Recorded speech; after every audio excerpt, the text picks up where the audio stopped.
ਗੁਰੂ ਪਿਆਰੀ ਸਾਧ ਸੰਗਤ ਜੀ, ਰਾਧਾ ਸੁਆਮੀ। ਅੱਜ ਦੀ ਇਹ ਬਾਣੀ ਤੀਸਰੀ ਪਾਤਸ਼ਾਹੀ ਸ੍ਰੀ ਗੁਰੂ ਅਮਰਦਾਸ ਜੀ ਮਹਾਰਾਜ ਦੀ ਬਾਣੀ ਹੈ।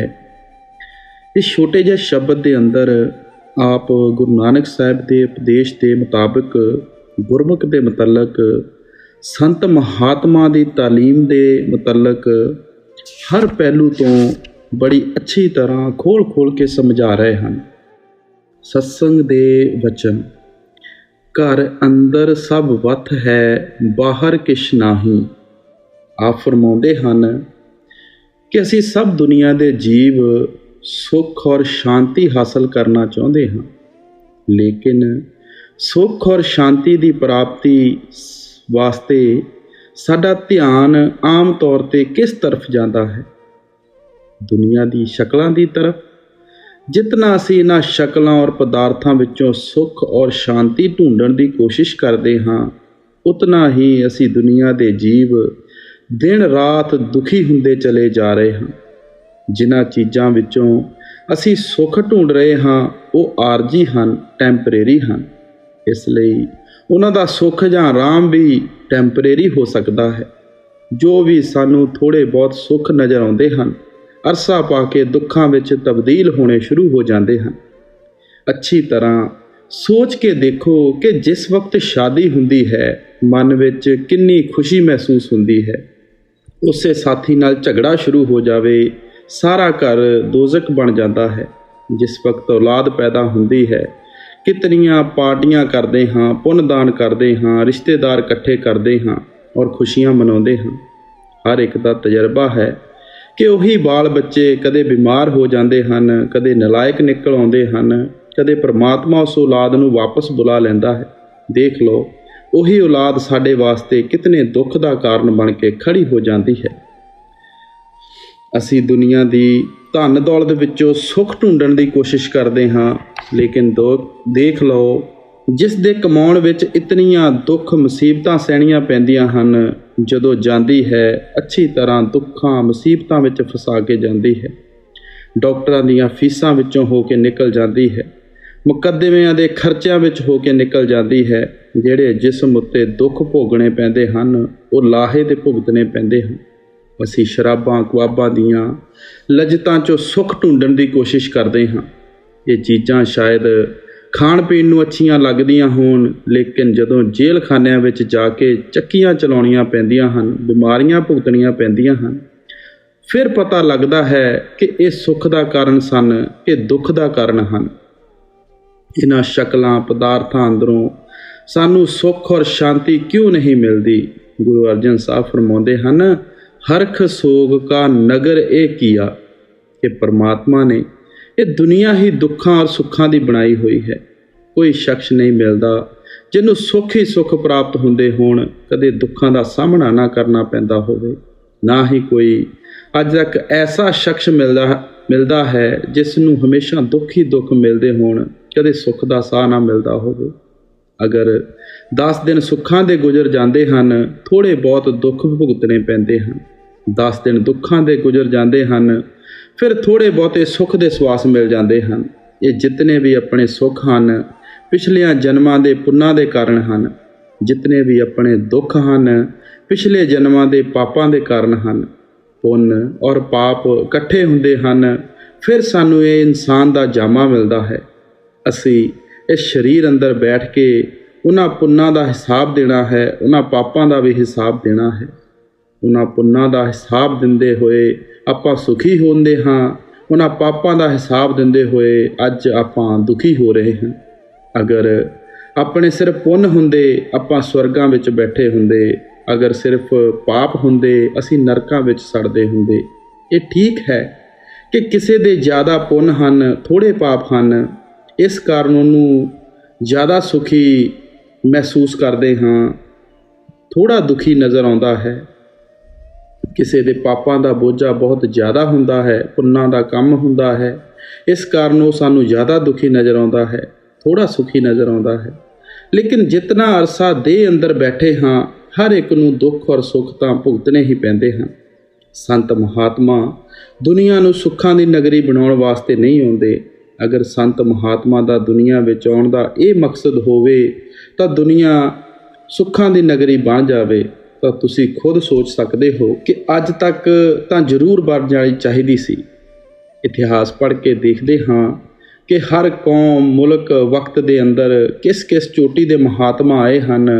ਰਾਮ ਆਏ ਹਨ, ਕ੍ਰਿਸ਼ਨ ਆਏ ਹਨ, ਮਹਾਤਮਾ ਬੁੱਧ, ਕਬੀਰ ਸਾਹਿਬ, ਗੁਰੂ ਨਾਨਕ ਸਾਹਿਬ, ਹੋਰ ਕਈ ਮਹਾਤਮਾ ਆਏ ਹਨ। ਅਗਰ ਐਸੇ ਮਹਾਤਮਾਵਾਂ ਦੇ ਆਉਣ ਦੇ ਬਾਵਜੂਦ ਇਹ ਦੁਨੀਆ ਅੱਜ ਤੱਕ ਸੁੱਖ ਦੀ ਨਗਰੀ ਨਹੀਂ ਬਣ ਸਕੀ, ਅਸੀਂ ਕੀ ਸੋਚ ਰਹੇ ਹਾਂ ਕਿ ਇਸ ਦੁਨੀਆ ਨੂੰ ਹੁਣ ਸੁੱਖ ਦੀ ਨਗਰੀ ਬਣਾ ਸਕਾਂਗੇ? ਹਜੂਰ ਮਹਾਰਾਜ ਸਾਵਣ ਸਿੰਘ ਜੀ ਸਮਝਾਇਆ ਕਰਦੇ ਸਨ ਕਿ ਦੁਨੀਆ 'ਤੇ ਕਾਂਟੇ ਤੁਸੀਂ ਜਿਤਨੇ ਮਰਜ਼ੀ ਇਕੱਠੇ ਕਰਨ ਦੀ ਕੋਸ਼ਿਸ਼ ਕਰੋ, ਕਦੀ ਕਾਮਯਾਬ ਨਹੀਂ ਹੋ ਸਕੋਗੇ। ਹਿੰਮਤ ਕਰਕੇ ਆਪਣੇ ਪੈਰਾਂ ਵਿੱਚ ਬੂਟ ਪਾ ਲਓਗੇ ਤਾਂ ਦੁਨੀਆ ਦੇ ਕਾਂਟੇ ਤੁਹਾਡੇ ਪੈਰਾਂ 'ਤੇ ਅਸਰ ਨਹੀਂ ਕਰ ਪਾਉਣਗੇ। ਦੁਨੀਆ ਦੀਆਂ ਦੁੱਖ ਸੁੱਖ ਦੀਆਂ ਸਮੱਸਿਆਵਾਂ ਤਾਂ ਇਸੇ ਤਰ੍ਹਾਂ ਰਹਿਣੀਆਂ ਹਨ, ਲੇਕਿਨ ਮਹਾਤਮਾ ਜ਼ਿੰਦਗੀ ਗੁਜ਼ਾਰਨ ਦਾ, ਮਾਲਕ ਦੀ ਭਗਤੀ ਦਾ ਐਸਾ ਤਰੀਕਾ ਔਰ ਸਾਧਨ ਸਮਝਾਉਂਦੇ ਹਨ ਜਿੱਥੇ ਚੱਲ ਕੇ ਸਾਡਾ ਖਿਆਲ ਹੀ ਦੁੱਖਾਂ ਸੁੱਖਾਂ ਤੋਂ ਉੱਪਰ ਨਿਕਲ ਜਾਂਦਾ ਹੈ। ਗੁਰੂ ਅਮਰਦਾਸ ਜੀ ਕਹਿੰਦੇ ਹਨ, ਜਿੰਨੀ ਘਰ ਜਾਤਾ ਆਪਣਾ ਸੇ ਸੁਖੀਏ ਭਾਈ। ਕਿ ਭਾਵ ਜਿਹੜੇ ਸ਼ਖਸ ਆਪਣੇ ਘਰ ਵਾਪਸ ਪਹੁੰਚ ਜਾਂਦੇ ਹਨ ਉਹ ਹਮੇਸ਼ਾ ਵਾਸਤੇ ਸੁੱਖ ਸ਼ਾਂਤੀ ਹਾਸਲ ਕਰ ਲੈਂਦੇ ਹਨ। ਹੁਣ ਆਪਣਾ ਘਰ ਕਿਹੜਾ ਹੈ? ਜਿਸ ਜਗ੍ਹਾ ਪਰਮਾਤਮਾ ਰਹਿੰਦਾ ਹੈ, ਪਰਮੇਸ਼ਰ ਰਹਿੰਦਾ ਹੈ। ਸਾਡੀ ਆਤਮਾ ਉਸ ਪਰਮਾਤਮਾ ਨੂੰ ਮਿਲ ਕੇ ਹਮੇਸ਼ਾ ਵਾਸਤੇ ਸੁੱਖ ਸ਼ਾਂਤੀ ਹਾਸਲ ਕਰ ਸਕਦੀ ਹੈ। ਅਗਰ ਸਾਡੀ ਲਿਵ, ਸਾਡਾ ਖਿਆਲ ਉਸ ਮਾਲਕ ਦੀ ਭਗਤੀ ਵਿੱਚ ਹੈ, ਮਾਲਕ ਦੇ ਪਿਆਰ ਵਿੱਚ ਹੈ, ਤਾਂ ਦੁਨੀਆ ਦੇ ਸ਼ਕਲਾਂ ਪਦਾਰਥਾਂ ਅੰਦਰੋਂ ਵੀ ਥੋੜ੍ਹੇ ਬਹੁਤ ਸੁੱਖ ਜ਼ਰੂਰ ਮਿਲਦੇ ਹਨ।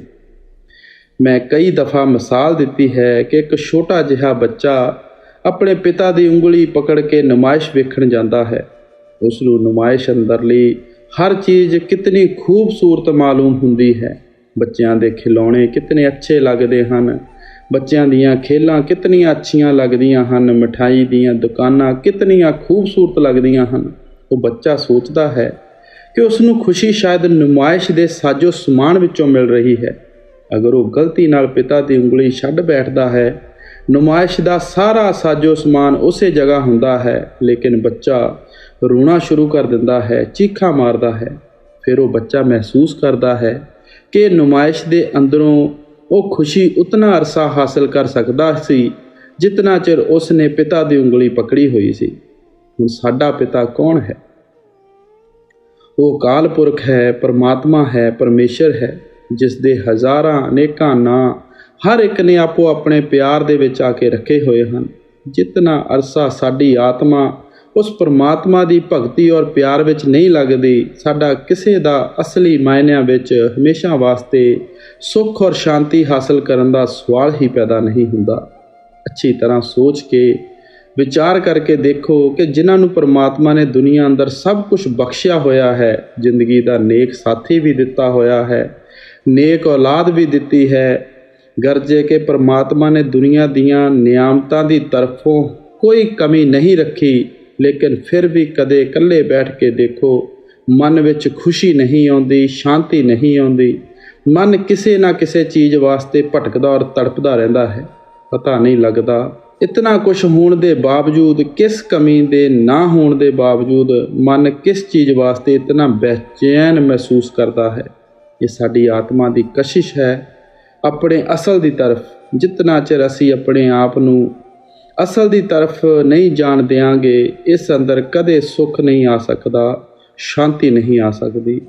ਇਸ ਵਾਸਤੇ ਹਰ ਇੱਕ ਮਹਾਤਮਾ ਸਾਡੇ ਅੰਦਰ ਮਾਲਕ ਦੇ ਮਿਲਣ ਦਾ ਸ਼ੌਂਕ ਔਰ ਪਿਆਰ ਪੈਦਾ ਕਰਦੇ ਹਨ। ਦੁਨੀਆ ਅੰਦਰ ਕਦੇ ਵੀ ਕੋਈ ਮਹਾਤਮਾ ਕੌਮ ਜਾਂ ਮਜ਼ਹਬ ਬਣਾਉਣ ਵਾਸਤੇ ਨਹੀਂ ਆਉਂਦੇ, ਨਾ ਹੀ ਕੋਈ ਮਹਾਤਮਾ ਕਿਸੇ ਦੇ ਹੱਥ ਅੰਦਰ ਡੰਡੇ ਔਰ ਤਲਵਾਰਾਂ ਦੇਣ ਵਾਸਤੇ ਆਉਂਦੇ ਹਨ। ਉਹ ਕੇਵਲ ਸਾਡੇ ਕੋਲੋਂ ਉਸ ਪਰਮਾਤਮਾ ਦੀ ਭਗਤੀ ਕਰਵਾ ਕੇ, ਸਾਨੂੰ ਦੇਹ ਦੀਆਂ ਬੰਧਨਾਂ ਤੋਂ ਆਜ਼ਾਦ ਕਰਕੇ ਵਾਪਸ ਲਿਜਾ ਕੇ ਉਸ ਪਰਮਾਤਮਾ ਨਾਲ ਮਿਲਾਉਣ ਵਾਸਤੇ ਆਉਂਦੇ ਹਨ। ਕਬੀਰ ਸਾਹਿਬ ਕਹਿੰਦੇ ਹਨ, ਕਹੋ ਕਬੀਰ ਇਹ ਰਾਮ ਕੀ ਅੰਸ਼। ਇਹ ਆਤਮਾ ਉਸ ਰਾਮ ਜਾਂ ਪਰਮਾਤਮਾ ਦੀ ਅੰਸ਼ ਹੈ। ਇਹੋ ਗੁਰੂ ਨਾਨਕ ਸਾਹਿਬ ਫਰਮਾਉਂਦੇ ਹਨ, ਆਤਮ ਮੇ ਰਾਮ, ਰਾਮ ਮੇ ਆਤਮ, ਚੀਨਸ ਗੁਰ ਵਿਚਾਰਾ। कि आत्मा दे अंदर वो परमात्मा है, परमात्मा दे अंदर साडी आत्मा है। लेकिन इस चीज़ की सोझी जां समझ कदों आउंदी है? जिस वक्त असी गुरमुखां दे दस्से उपदेश उत्ते चल के अपने अंदरों उस परमात्मा नूं पहचानण दे काबिल बन जांदे हां। मिसाल दे तौर ते एक बोड़ दा दरख्त कितना बड़ा हुंदा है, लेकिन उसका बीज कितना छोटा हुंदा है। अगर कोई समझाउण दी कोशिश करे कि इतने छोटे जिहे बीज दे अंदर इतना बड़ा दरख्त है, तो थोड़े कीते किसी की समझ विच नहीं आ सकता।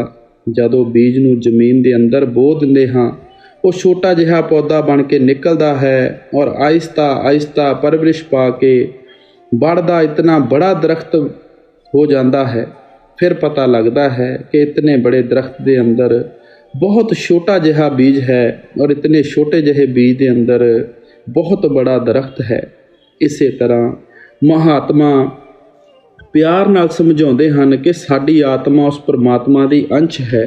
असी उस मालक तो विछड़ के इस माया दे जाल दे अंदर फसे हुए हाँ। इत्थे आके साडी आत्मा ने मन का साथ ले लिया।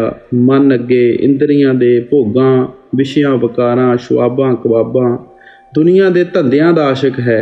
जो जो कर्म असी मन के ताबे हो के अधीन हो के करते हाँ, अच्छे भी करते हाँ, बुरे भी करते हाँ, उन्हां सारियां दा नतीजा साथ साथ साडी आत्मा नूं ही देना पैंदा है। इस दुनिया नूं संत महात्मा ने कर्म भूमि कह के बयान किया है। गुरु अर्जन देव जी ने 12 महा विच इसनूं कर्मा संदड़ा खेत कह के बयान किया है। जमीन दे अंदर जो भी बीज कोई डालदा है, उसे फसल नूं कट्टण वास्ते उन्होंने जाना पैंदा है। ये देह विच बैठ के अच्छे कर्म करते हाँ, अच्छा नतीजा भुगतण वास्ते आ जावांगे। मंदे कर्म करते हाँ, मंदा नतीजा भुगतण वास्ते आ जावांगे। ना चंगे कर्मां करके कदे कोई देह दियां बंधनां तो आज़ाद हो सकता है, ना बुरियां कर्मां कारण किसी का मरण जम्मण दियां दुखां तो छुटकारा हो सकता है। अगर असी नेक कर्म करते हाँ, की नतीजा हुंदा है? सेठ शाहूकार बन के आ जाते हाँ, राजे महाराजे बन के आ जाते हाँ, कौमां मजहबां मुल्कां की हुकूमत हासिल करके आ जाते हाँ। लोहे दीयां जंजीरां उतर जांदियां हन, सोने दीयां बेड़ियां पै जांदियां हन। झोंपड़ी चों बिस्तर उठा के महलों में जाके विछा लवांगे, हथ चों झाड़ू निकल जाएगा, हुकूमत की बागडोर मिल जाएगी। ज़्यादा तो ज़्यादा असी बैकुंठां ते स्वर्गां तक चले जाते हाँ। वो भी भोग जूनियां हन, खास मुद्दत दे वास्ते हन। उस तो बाद फिर सानू इसे 84 के जेल खाने में आउणा पैंदा है। अगर असी बुरे कर्म करते हाँ, फिर तो नरक और 84 तैयार ही रहिंदी है। क्या राजा, क्या प्रजा, क्या अमीर, क्या गरीब, क्या औरत, क्या आदमी, असी सब दुनिया के जीव इस जगह आके आपो अपने कर्मां का हिसाब दे रहे हाँ। और उन्हां कर्मां के कारण जिस भी जगह जाके किसी नूं जन्म लेना पैंदा है, उसे जामे अंदर बैठ के दुख और मुसीबतां सहणियां पैंदियां हन। किसी जामे अंदर जाके कदे कोई सुख हासिल नहीं कर सकता, शांति प्राप्त नहीं कर सकता। गुरु अमरदास जी उपदेश करते हैं, पिर सच्चे ते सदा सुहागण, कि साडी आत्मा इस्त्री है, वो परमात्मा इसका पति है। जितना अरसा रूह रूपी इस्त्री पति रूपी परमात्मा के चरणों तक नहीं पहुँचती, ये कदे सुहागण नहीं हो सकती। इसका मरण जम्मण के दुखों तो कदे छुटकारा नहीं हो सकता। इसलिए हर एक नूं परमात्मा की खोज है। असी सब दुनिया के जीव वापस जाके उस परमात्मा नाल मिलना चाहते हैं। जिस परमात्मा की सानू खोज है, जिस परमात्मा नूं असी मिलना चाहते हाँ, वो परमात्मा किते बाहर नहीं है। गुरु साहब समझाते हैं, घर अंदर सब वत है, बाहर किश नाही।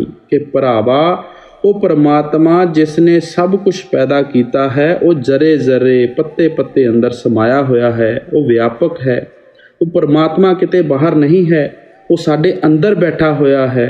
अगर कोई लैबोरेटरी या प्रयोगशाला है जिस दे अंदर जाके असी मालक की खोज कर सकते हाँ, तो वो केवल साडा अपना शरीर, अपनी देह और वजूद है।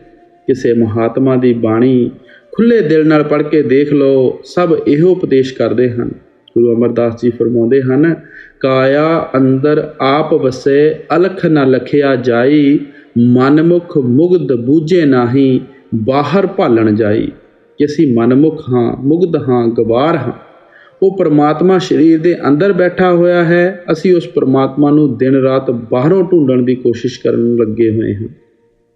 ਕਬੀਰ ਸਾਹਿਬ ਕਹਿੰਦੇ ਹਨ, ਜਿਉਂ ਤਿਲ ਮੇਂ ਤੇਲ ਹੈ, ਚਕਮਕ ਮੇਂ ਆਗ, ਤੇਰਾ ਸਾਈਂ ਤੁਝ ਮੇਂ ਜਾਗ ਸਕੇ ਤੋ ਜਾਗ।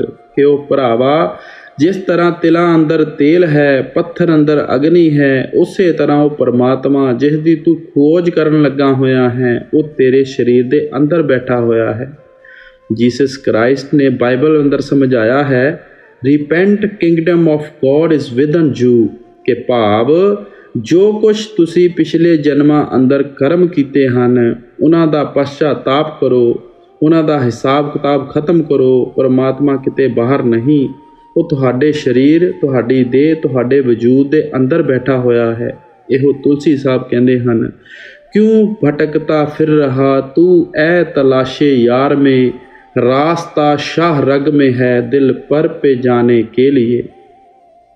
ਕਿ ਭਾਵ ਕਿਉਂ ਪਰਮਾਤਮਾ ਦੀ ਤਲਾਸ਼ ਵਿੱਚ ਜੰਗਲਾਂ ਪਹਾੜਾਂ ਵਿੱਚ ਮਾਰੇ ਮਾਰੇ ਭਟਕਦੇ ਫਿਰਦੇ ਹੋ? ਪਰਮਾਤਮਾ ਕਿਤੇ ਬਾਹਰ ਨਹੀਂ ਹੈ, ਉਹ ਤੁਹਾਡੇ ਸਰੀਰ, ਤੁਹਾਡੇ ਦੇਹ ਜਾਂ ਵਜੂਦ ਦੇ ਅੰਦਰ ਬੈਠਾ ਹੋਇਆ ਹੈ। ਇਹੋ ਪਲਟੂ ਸਾਹਿਬ ਕਹਿੰਦੇ ਹਨ, ਸਾਹਿਬ ਸਾਹਿਬ ਕਿਆ ਕਰੇ ਸਾਹਿਬ ਤੇਰੇ ਪਾਸ। ਕਿ ਜਿਹੜੇ ਪਰਮਾਤਮਾ ਨੂੰ ਮੰਦਰਾਂ, ਮਸਜਿਦਾਂ, ਗੁਰਦੁਆਰਿਆਂ ਵਿੱਚੋਂ ਢੂੰਡਦੇ ਫਿਰਦੇ ਹੋ, ਉਹ ਪਰਮਾਤਮਾ ਤਾਂ 24 ਘੰਟੇ ਤੁਹਾਡੇ ਨਾਲ ਹੈ, ਤੁਹਾਡੇ ਸਰੀਰ ਅੰਦਰ ਬੈਠਾ ਹੋਇਆ ਹੈ। ਇਸ ਵਾਸਤੇ ਰਿਸ਼ੀ ਮੁਨੀਆਂ ਨੇ ਸਾਡੇ ਸਰੀਰ ਨੂੰ ਨਰ ਨਰਾਇਣੀ ਦੇਹ ਕਹਿ ਕੇ ਯਾਦ ਕੀਤਾ ਹੈ। ਗੁਰੂ ਅਮਰਦਾਸ ਜੀ ਫਰਮਾਉਂਦੇ ਹਨ, ਹਰ ਮੰਦਰ ਇਹ ਸਰੀਰ ਹੈ, ਗਿਆਨ ਰਤਨ ਪ੍ਰਗਟ ਹੋਏ। ਕਿ ਸਾਡਾ ਸਰੀਰ ਹੀ ਮਾਲਕ ਦੇ ਰਹਿਣ ਦਾ ਅਸਲੀ ਹਰਮੰਦਰ ਹੈ। ਜਦੋਂ ਵੀ ਮਾਲਕ ਦੇ ਮਿਲਣ ਦਾ ਮੌਕਾ ਪ੍ਰਾਪਤ ਹੋਵੇਗਾ, ਗਿਆਨ ਤਜਰਬਾ ਹੋਵੇਗਾ ਜਾਂ ਪ੍ਰਾਪਤੀ ਹੋਵੇਗੀ, ਕੇਵਲ ਇਸ ਸਰੀਰ, ਦੇਹ ਜਾਂ ਵਜੂਦ ਅੰਦਰੋਂ ਹੋਵੇਗੀ। ਹੁਣ ਤੁਸੀਂ ਖੁਦ ਸੋਚ ਸਕਦੇ ਹੋ, ਅਸੀਂ ਦੁਨੀਆ ਦੇ ਜੀਵ ਕਿਹੜੀ ਅਕਲ ਦੇ ਮਾਲਿਕ ਹਾਂ ਕਿ ਨਾ ਮੰਦਰ, ਮਸਜਿਦ, ਗੁਰਦੁਆਰੇ, ਗਿਰਜਿਆਂ ਵਿੱਚ ਜਾ ਕੇ ਦਿਨ ਰਾਤ ਪਰਮਾਤਮਾ ਨੂੰ ਢੂੰਡਣ ਲੱਗੇ ਹੋਏ ਹਾਂ, ਬਨਿਸਬਤ ਉਸ ਜਗ੍ਹਾ 'ਤੇ ਜਿਹੜੀ ਪਰਮਾਤਮਾ ਨੇ ਖੁਦ ਆਪਣੇ ਰਹਿਣ ਵਾਸਤੇ ਬਣਾਈ ਹੈ, ਜਿਸ ਦੇ ਅੰਦਰ ਪਰਮਾਤਮਾ ਖੁਦ ਬੈਠਾ ਹੋਇਆ ਹੈ। ਭਾਵ ਕਦੇ ਵੀ ਅਸੀਂ ਸਰੀਰ ਦੇ ਅੰਦਰ ਵੜ ਕੇ ਪਰਮਾਤਮਾ ਦੀ ਢੂੰਡਣ ਦੀ ਕੋਸ਼ਿਸ਼ ਨਹੀਂ ਕਰਦੇ। ਫਿਰ ਵੀ ਅਸੀਂ ਆਪਣੇ ਮੰਦਰ, ਮਸਜਿਦਾਂ, ਗੁਰਦੁਆਰਿਆਂ, ਗਿਰਜਿਆਂ ਨੂੰ ਕਿਤਨਾ ਸਾਫ਼ ਸੁਥਰਾ ਰੱਖਦੇ ਹਾਂ। ਉੱਥੇ ਧੂਪ ਜਲਾਉਂਦੇ ਹਾਂ, ਸੰਗਮਰਮਰ ਦੇ ਪੱਥਰ ਲਗਾਉਂਦੇ ਹਾਂ, ਬੜੇ ਕੀਮਤੀ ਕਾਲੀਨ ਵਿਛਾਉਂਦੇ ਹਾਂ, ਉੱਚਾ ਨਹੀਂ ਬੋਲਦੇ, ਕੋਈ ਭੈੜਾ ਖੋਟਾ ਪਾਪ ਔਰ ਕਰਮ ਨਹੀਂ ਕਰਦੇ। ਅਸੀਂ ਕਹਿੰਦੇ ਹਾਂ ਕਿ ਮਾਲਕ ਦੇ ਰਹਿਣ ਦੀ ਜਗ੍ਹਾ ਹੈ, ਇਸ ਦੀ ਪਵਿੱਤਰਤਾ ਸਾਨੂੰ ਜ਼ਰੂਰ ਕਾਇਮ ਰੱਖਣੀ ਚਾਹੀਦੀ ਹੈ। ਲੇਕਿਨ ਜਿਹੜੀ ਜਗ੍ਹਾ ਪਰਮਾਤਮਾ ਨੇ ਖੁਦ ਆਪਣੇ ਰਹਿਣ ਵਾਸਤੇ ਬਣਾਈ ਹੈ, ਜਿਸ ਦੇ ਅੰਦਰ ਪਰਮਾਤਮਾ ਖੁਦ ਬੈਠਾ ਹੋਇਆ ਹੈ, ਦੇਖ ਲਓ ਉਹਦੇ ਅੰਦਰ ਕਦੀ ਮਾਸ ਪਾ ਦਿੰਦੇ ਹਾਂ, ਕਦੇ ਸ਼ਰਾਬ ਪਾ ਦਿੰਦੇ ਹਾਂ, ਕਦੀ ਬੈਠ ਕੇ ਭੈੜੇ ਖੋਟੇ ਕਰਮ ਜਾਂ ਪਾਪ ਕਰਦੇ ਹਾਂ, ਕਦੇ ਕਿਸੇ ਦੇ ਗਲੇ ਕੱਟਣ ਦੀਆਂ ਸਕੀਮਾਂ ਸੋਚਦੇ ਹਾਂ, ਨਿੰਦਿਆ ਚੁਗਲੀ ਕਰਦੇ ਹਾਂ, ਆਪਣੀ ਬਣਾਈ ਹੋਈ ਚੀਜ਼ ਦੀ ਕਦਰ ਕਰਦੇ ਹਾਂ, ਪਰਮਾਤਮਾ ਦੀ ਬਣਾਈ ਹੋਈ ਚੀਜ਼ ਦੀ ਕਦਰ ਨਹੀਂ ਕਰਦੇ। ਕਈ ਦਫਾ ਇਤਿਹਾਸ ਪੜ੍ਹ ਕੇ ਬੜੀ ਸ਼ਰਮ ਆਉਂਦੀ ਹੈ ਕਿ ਅਗਰ ਗਲਤੀ ਨਾਲ ਬਣਾਏ ਹੋਏ ਸਾਡੇ ਕਿਤੇ ਮੰਦਰ, ਮਸਜਿਦ, ਗੁਰਦੁਆਰਿਆਂ ਦੀ ਕਿਸੇ ਦੀਵਾਰ ਵਿੱਚ ਤਰੇੜ ਵੀ ਆ ਜਾਵੇ ਤਾਂ ਅਸੀਂ ਪਰਮਾਤਮਾ ਦੇ ਸਾਜੇ ਹੋਏ ਹਜ਼ਾਰਾਂ ਹਰਮੰਦਰਾਂ ਨੂੰ ਗਿਰਾਉਣ ਵਾਸਤੇ ਜਾਂਦੇ ਹਾਂ। ਇਨਸਾਨ ਨਾਲ ਨਫ਼ਰਤ ਕਰਦਾ ਹੈ, ਇੱਟਾਂ ਪੱਥਰਾਂ ਨਾਲ ਪਿਆਰ ਕਰਦਾ ਹੈ। ਕਬੀਰ ਸਾਹਿਬ ਕਹਿੰਦੇ ਹਨ, ਅਵਲ ਅੱਲਾ ਨੂਰ ਉਪਾਇਆ, ਕੁਦਰਤ ਕੇ ਸਭ ਬੰਦੇ, ਏਕ ਨੂਰ ਤੇ ਸਭ ਜਗ ਉਪਜਿਆ, ਕੌਣ ਭਲੇ ਕੋ ਮੰਦੇ। ਉਹ ਪਰਮਾਤਮਾ, ਉਹਦਾ ਨੂਰ, ਉਹਦਾ ਪ੍ਰਕਾਸ਼ ਹਰ ਇੱਕ ਦੇ ਅੰਦਰ ਹੈ। ਨਾ ਕੋਈ ਚੰਗਾ ਹੈ, ਨਾ ਕੋਈ ਬੁਰਾ ਹੈ, ਸਭ ਆਪੋ ਆਪਣੇ ਕਰਮਾਂ ਦਾ ਹਿਸਾਬ ਦੇ ਰਹੇ ਹਨ। ਗੁਰੂ ਸਾਹਿਬ ਇੱਥੇ ਸਮਝਾਉਂਦੇ ਹਨ ਕਿ ਅਗਰ ਤੁਸੀਂ ਪਰਮਾਤਮਾ ਨੂੰ ਮਿਲਣਾ ਚਾਹੁੰਦੇ ਹੋ, ਪਰਮਾਤਮਾ ਦੀ ਖੋਜ ਕਰਨਾ ਚਾਹੁੰਦੇ ਹੋ, ਉਹਦੀ ਭਗਤੀ ਜਾਂ ਪੂਜਾ ਕਰਨੀ ਚਾਹੁੰਦੇ ਹੋ, ਤਾਂ ਸਰੀਰ ਦੇ ਅੰਦਰ ਵੜ ਕੇ ਕਰੋ, ਦੇਹ ਔਰ ਵਜੂਦ ਦੇ ਅੰਦਰ ਵੜ ਕੇ ਕਰੋ। ਗੁਰੂ ਸਾਹਿਬ ਬੜੇ ਸਾਫ਼ ਤਰੀਕੇ ਨਾਲ ਕਹਿੰਦੇ ਹਨ ਕਿ ਗੁਰਮੁਖ ਹੋਵੇ ਸੋ ਕਾਇਆ ਖੋਜੇ, ਹੋਰ ਸਭ ਭਰਮ ਭੁਲਾਈ। ਕਿ ਜਿਹੜੇ ਗੁਰਮੁਖ ਲੋਕ ਹਨ, ਮਾਲਕ ਦੇ ਭਗਤ ਔਰ ਪਿਆਰੇ ਹਨ, ਉਹ ਹਮੇਸ਼ਾ ਦੇਹ ਔਰ ਸਰੀਰ ਦੇ ਅੰਦਰ ਵੜ ਕੇ ਮਾਲਕ ਦੀ ਖੋਜ ਕਰਦੇ ਹਨ। ਬਾਕੀ ਸਭ ਦੁਨੀਆ ਦੇ ਜੀਵ ਵਹਿਮਾਂ ਭਰਮਾਂ ਵਿੱਚ ਫਸ ਕੇ ਇੱਥੇ ਹੀ ਦਿਨ ਰਾਤ ਭੁੱਲੇ ਫਿਰਦੇ ਹਨ। ਮਨ ਵਿੱਚ ਖਿਆਲ ਆਉਂਦਾ ਹੈ ਕਿ ਅਗਰ ਪਰਮਾਤਮਾ ਸਾਡੇ ਸਾਰਿਆਂ ਦੇ ਅੰਦਰ ਹੈ ਤਾਂ ਸਾਨੂੰ ਨਜ਼ਰ ਕਿਉਂ ਨਹੀਂ ਆਉਂਦਾ? ਕਿਸ ਚੀਜ਼ ਦੀ ਰੁਕਾਵਟ ਹੈ ਔਰ ਉਹ ਰੁਕਾਵਟ ਸਾਡੇ ਰਸਤੇ ਵਿੱਚੋਂ ਕਿਸ ਤਰ੍ਹਾਂ ਦੂਰ ਹੋ ਸਕਦੀ ਹੈ? ਇਸ ਬਾਰੇ ਗੁਰੂ ਸਾਹਿਬ ਆਪਣੀ ਦੂਸਰੀ ਕੜੀ ਵੱਲ ਇਸ਼ਾਰਾ ਕਰਦੇ ਹਨ। ਗੁਰ ਪ੍ਰਸਾਦੀ ਪਾਈਐ ਅੰਤਰ ਕਪਟ ਖੁਲਾਹੀ। ਹੁਣ ਆਪ ਫਰਮਾ ਰਹੇ ਹਨ ਕਿ ਪਰਮਾਤਮਾ ਜ਼ਰੂਰ ਸਾਡੇ ਹਰ ਇੱਕ ਦੇ ਸਰੀਰ ਦੇ ਅੰਦਰ ਹੈ, ਲੇਕਿਨ ਸਾਡੇ ਅਤੇ ਮਾਲਕ ਦੇ ਦਰਮਿਆਨ ਬੜੇ ਜ਼ਬਰਦਸਤ ਬਜਰ ਕਪਾਟ ਲੱਗੇ ਹੋਏ ਹਨ। ਜਿੰਨਾ ਚਿਰ ਇਹ ਬਜਰ ਕਪਾਟ ਸਾਡੇ ਰਸਤੇ 'ਚੋਂ ਦੂਰ ਨਹੀਂ ਹੁੰਦੇ, ਬੇਸ਼ੱਕ ਉਹ ਪਰਮਾਤਮਾ ਹਰ ਇੱਕ ਦੇ ਅੰਦਰ ਹੈ, ਸਾਡੀ ਖਾਤਰ ਸਾਡੇ ਅੰਦਰ ਬੈਠਾ ਹੋਇਆ ਹੈ, ਅਸੀਂ ਉਸ ਪਰਮਾਤਮਾ ਨੂੰ ਆਪਣੇ ਅੰਦਰੋਂ ਪਾ ਨਹੀਂ ਸਕਦੇ। ਗੁਰੂ ਅਰਜਨ ਦੇਵ ਜੀ ਸਾਹਿਬ ਬੜੇ ਅੱਛੇ ਤਰੀਕੇ ਨਾਲ ਸਮਝਾਉਂਦੇ ਹਨ, ਏਕਾ ਸੰਗਤ ਏਕਤ ਗ੍ਰਹਿ ਬਸਤੇ ਮਿਲ ਬਾਤ ਨਾ ਕਰਤੇ ਭਾਈ, ਕਿ ਦੋਨੋਂ ਇਕੱਠੇ ਰਹਿੰਦੇ ਹਨ, ਦੋਨਾਂ ਦਾ ਇੱਕੋ ਘਰ ਵਿੱਚ ਨਿਵਾਸ ਹੈ, ਲੇਕਿਨ ਆਪਸ ਵਿੱਚ ਮਿਲਾਪ ਨਹੀਂ ਹੈ। ਆਤਮਾ ਵੀ ਇਸੇ ਸਰੀਰ ਦੇ ਅੰਦਰ ਹੈ, ਪਰਮਾਤਮਾ ਵੀ ਇਸੇ ਸਰੀਰ ਦੇ ਅੰਦਰ ਹੈ, ਪਰ ਨਾ ਅੱਜ ਤੱਕ ਕਦੇ ਆਤਮਾ ਨੇ ਪਰਮਾਤਮਾ ਦੇ ਦਰਸ਼ਨ ਕੀਤੇ, ਨਾ ਕਦੇ ਆਤਮਾ ਸੁਹਾਗਣ ਹੋਈ। ਆਪ ਇਸ ਦਾ ਕਾਰਨ ਬਿਆਨ ਕਰਦੇ ਹਨ, ਅੰਤਰ ਅਲਖ ਨਾ ਲਖਿਆ ਜਾਏ ਵਿੱਚ ਪੜਦਾ ਹੋਮੇ ਪਾਈ। ਆਪ ਇਸ ਦਾ ਕਾਰਨ ਬਿਆਨ ਕਰਦੇ ਹਨ, ਅੰਤਰ ਅਲਖ ਨਾ ਜਾਈ ਲਖਿਆ ਵਿੱਚ ਪੜਦਾ ਹੋਮੇ ਪਾਈ, ਕਿ ਭਰਾਵਾ ਪਰਮਾਤਮਾ ਜ਼ਰੂਰ ਤੇਰੇ ਅੰਦਰ ਹੈ, ਨਜ਼ਰ ਤੈਨੂੰ ਸਿਰਫ ਇਸ ਵਾਸਤੇ ਨਹੀਂ ਆਉਂਦਾ ਕਿ ਤੇਰੇ ਔਰ ਮਾਲਕ ਦੇ ਦਰਮਿਆਨ ਹਉਮੈ ਦੀ ਰੁਕਾਵਟ ਹੈ, ਖੁਦੀ ਦੀ ਰੁਕਾਵਟ ਹੈ। ਗੁਰੂ ਨਾਨਕ ਸਾਹਿਬ ਫਰਮਾਉਂਦੇ ਹਨ, ਜੀਵਨ ਮੁਕਤ ਸੋ ਆਖੀਏ ਜਿਸ ਵਿੱਚੋਂ ਹਉਮੈ ਜਾਏ, ਕਿ ਮੌਤ ਤੋਂ ਬਾਅਦ ਕੀ ਅਸੀਂ ਜਿੰਦੇ ਜੀ ਮੁਕਤੀ ਹਾਸਲ ਕਰ ਸਕਦੇ ਹਾਂ ਅਗਰ ਸਾਡੇ ਅੰਦਰੋਂ ਹਉਮੈ ਨਿਕਲ ਜਾਂਦੀ ਹੈ, ਖੁਦੀ ਸੈਲਫ ਔਰ ਈਗੋ ਦੀ ਰੁਕਾਵਟ ਦੂਰ ਹੋ ਜਾਂਦੀ ਹੈ। ਇਹ ਹਉਮੈ ਕੀ ਹੈ? ਜਿਹੜਾ ਆਪਾਂ ਸਾਰਾ ਦਿਨ ਸੋਚਦੇ ਰਹਿੰਦੇ ਹਾਂ, ਇਹ ਮੇਰੀ ਕੌਮ ਹੈ, ਇਹ ਮੇਰਾ ਮਜ਼ਹਬ ਹੈ, ਮੇਰਾ ਮੁਲਕ ਹੈ, ਮੇਰੀ ਜਾਇਦਾਦ, ਮੇਰੀ ਔਲਾਦ ਹੈ, ਜਿਨ੍ਹਾਂ ਨੂੰ ਸਾਰਾ ਦਿਨ ਮੇਰਾ ਮੇਰਾ ਕਰਦੇ ਹਾਂ। ਸੋਚ ਕੇ ਦੇਖ ਲਓ, ਉਹ ਸਭ ਕੁਝ ਹੀ ਪਰਮਾਤਮਾ ਦਾ ਹੈ।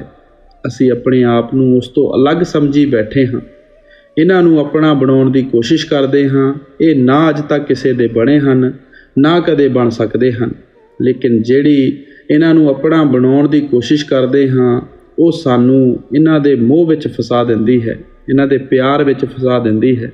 ਇਹਨਾਂ ਸ਼ਕਲਾਂ ਪਦਾਰਥਾਂ ਨਾਲ ਇੰਨਾ ਮੋਹ ਪਿਆਰ ਪੈਦਾ ਹੋ ਜਾਂਦਾ ਹੈ ਕਿ ਰਾਤ ਨੂੰ ਸੁਪਨੇ ਵੀ ਇਹਨਾਂ ਦੇ ਹੀ ਆਉਂਦੇ ਹਨ। ਮੌਤ ਦੇ ਵਕਤ ਇਹਨਾਂ ਦੀਆਂ ਹੀ ਸ਼ਕਲਾਂ ਸਿਨੇਮੇ ਦੀ ਸਕਰੀਨ ਦੀ ਤਰ੍ਹਾਂ ਸਾਡੀਆਂ ਅੱਖਾਂ ਅੱਗੇ ਆ ਕੇ ਖੜੀਆਂ ਹੋ ਜਾਂਦੀਆਂ ਹਨ। ਉਹ ਕਹਿੰਦੇ ਹਨ, ਜਹਾਂ ਆਸਾ ਤਹਾਂ ਬਾਸਾ, ਜਿੱਧਰ ਸਾਡਾ ਆਖਰੀ ਵਕਤ ਖਿਆਲ ਹੁੰਦਾ ਹੈ, ਅਸੀਂ ਦੁਨੀਆ ਦੇ ਜੀਵ ਉਸੇ ਰੌ ਵਿੱਚ ਬਹਿਣਾ ਸ਼ੁਰੂ ਕਰ ਦਿੰਦੇ ਹਾਂ। ਉਹ ਕਿਹੜੀ ਚੀਜ਼ ਹੈ ਜਿਹੜੀ ਸਾਨੂੰ ਬਾਰ-ਬਾਰ ਦੇਹ ਦੀਆਂ ਬੰਧਨਾਂ ਵਿੱਚ ਖਿੱਚ ਕੇ ਲੈ ਆਉਂਦੀ ਹੈ? ਆਪ ਫਰਮਾਉਂਦੇ ਹਨ, ਦੁਨੀਆ ਦਾ ਮੋਹ ਔਰ ਪਿਆਰ ਲਿਆਉਂਦਾ ਹੈ। ਇਹ ਮੋਹ ਪਿਆਰ ਕੌਣ ਪੈਦਾ ਕਰਦਾ ਹੈ? ਆਪ ਫਰਮਾਉਂਦੇ ਹਨ, ਸਾਡਾ ਮਨ ਪੈਦਾ ਕਰਦਾ ਹੈ। ਇਸ ਵਾਸਤੇ ਮਹਾਤਮਾ ਕਹਿੰਦੇ ਹਨ, ਆਤਮਾ ਪਰਮਾਤਮਾ ਦੇ ਦਰਮਿਆਨ ਕੇਵਲ ਸਾਡੇ ਮਨ ਦੀ ਰੁਕਾਵਟ ਹੈ। ਗੁਰੂ ਨਾਨਕ ਸਾਹਿਬ ਫਰਮਾਉਂਦੇ ਹਨ, ਮਨ ਜੀਤੇ ਜਗ ਜੀਤ। ਅਗਰ ਤੁਸੀਂ ਮਨ ਨੂੰ ਜਿੱਤ ਲਓਗੇ, ਤੁਸੀਂ ਸਾਰੀ ਦੁਨੀਆ ਦੇ ਬਣਾਉਣ ਵਾਲੇ ਨੂੰ ਹੀ ਜਿੱਤ ਲਓਗੇ। ਅੱਛੀ ਤਰ੍ਹਾਂ ਵਿਚਾਰ ਕਰਕੇ ਦੇਖੋ, ਆਪਣਾ ਮਨ ਹੀ ਤਾਂ ਹੈ ਜਿਸ ਦੇ ਤਾਬੇ ਹੋ ਕੇ ਭਰਾ ਭਰਾ ਦਾ ਦੁਸ਼ਮਣ ਹੈ, ਕੌਮ ਕੌਮ ਦੀ ਦੁਸ਼ਮਣ ਹੈ, ਮਜ਼ਹਬ ਮਜ਼ਹਬ ਦਾ ਦੁਸ਼ਮਣ ਹੈ। ਕਿਸ ਤਰ੍ਹਾਂ ਇੱਕ ਦੂਜੇ ਦੇ ਗਲੇ ਕੱਟਣ ਦੀਆਂ ਸਕੀਮਾਂ ਆਪ ਲਗਾ ਰਹੇ ਹਾਂ। ਇਹ ਜੋ ਕੁਝ ਵੀ ਸਾਡੇ ਕੋਲੋਂ ਕਰਵਾ ਰਿਹਾ ਹੈ, ਸਾਡਾ ਮਨ ਕਰਵਾ ਰਿਹਾ ਹੈ। ਜਿਤਨਾ ਅਰਸਾ ਅਸੀਂ ਮਨ 'ਤੇ ਹਾਵੀ ਨਹੀਂ ਹੁੰਦੇ, ਮਨ 'ਤੇ ਕਾਬੂ ਨਹੀਂ ਪਾਉਂਦੇ, ਮਨ ਦੀ ਰੁਕਾਵਟ ਨੂੰ ਰਸਤੇ ਵਿੱਚੋਂ ਦੂਰ ਨਹੀਂ ਕਰ ਸਕਦੇ। ਬੇਸ਼ੱਕ ਉਹ ਪਰਮਾਤਮਾ ਹਰ ਇੱਕ ਦੇ ਅੰਦਰ ਹੈ, ਅਸੀਂ ਆਪਣੇ ਅੰਦਰੋਂ ਕਦੇ ਵੀ ਉਸ ਪਰਮਾਤਮਾ ਨੂੰ ਨਹੀਂ ਪਾ ਸਕਦੇ। ਮਨ ਦੀ ਰੁਕਾਵਟ ਨੂੰ ਰਸਤੇ ਵਿੱਚੋਂ ਦੂਰ ਕਰਨ ਦਾ ਕੀ ਮਤਲਬ ਹੈ? ਜਿਸ ਤਰ੍ਹਾਂ ਆਤਮਾ ਪਰਮਾਤਮਾ ਦੀ ਅੰਸ਼ ਹੈ, ਮਨ ਵੀ ਕੋਈ ਛੋਟੀ ਜਿਹੀ ਚੀਜ਼ ਨਹੀਂ, ਇਹ ਵੀ ਬ੍ਰਹਮ ਦੀ ਅੰਸ਼ ਹੈ, ਤ੍ਰਿਕਟੀ ਦਾ ਰਹਿਣ ਵਾਲਾ ਹੈ, ਲੇਕਿਨ ਵਿਸ਼ਿਆਂ ਵਕਾਰਾਂ ਵਿੱਚ ਫਸ ਕੇ ਆਪਣੇ ਆਪ ਨੂੰ ਖੋ ਬੈਠਾ ਹੈ, ਆਪਣੇ ਅਸਲ ਨੂੰ ਖੋ ਬੈਠਾ ਹੈ। ਜੋ ਜੋ ਕਰਮ ਮਨ ਕਰਦਾ ਹੈ, ਉਸ ਦਾ ਨਤੀਜਾ ਸਾਥ-ਸਾਥ ਸਾਡੀ ਆਤਮਾ ਨੂੰ ਵੀ ਦੇਣਾ ਪੈਂਦਾ ਹੈ। ਇਸ ਵਾਸਤੇ ਸੁਕਰਾਤ ਨੇ ਇਸ਼ਾਰਾ ਕੀਤਾ ਸੀ, ਨੋ ਥਾਈ ਸੈਲਫ, ਕਿ ਸਭ ਤੋਂ ਪਹਿਲਾਂ ਆਪਣੇ ਆਪ ਨੂੰ ਪਹਿਚਾਨਣਾ।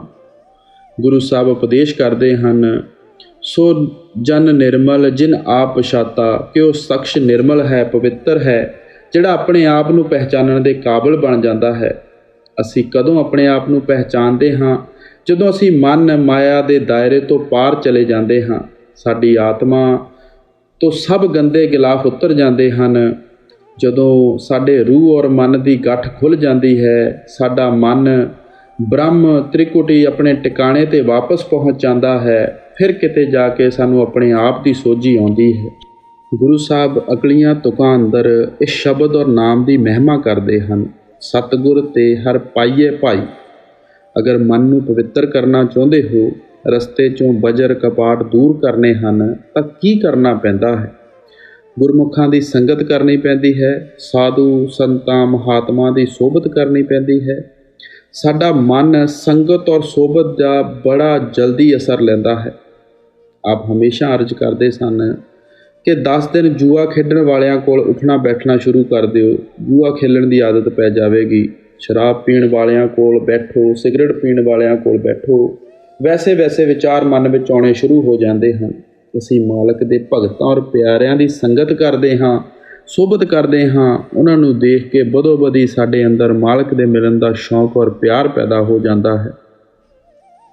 ਗੁਰੂ ਰਾਮਦਾਸ ਜੀ ਕਹਿੰਦੇ ਹਨ, ਸਾਕਤ ਸੂਤ ਬਹੁ ਗੁਰਜੀ ਭਰਿਆ, ਕਿਉਂ ਕਰ ਤਾਨ ਤਨੀਜੇ, ਤੰਤ ਸੂਤ ਕਿਛ ਨਿਕਸੇ ਨਾਹੀ, ਸਾਕਤ ਸੰਗ ਨਾ ਕੀਜੇ।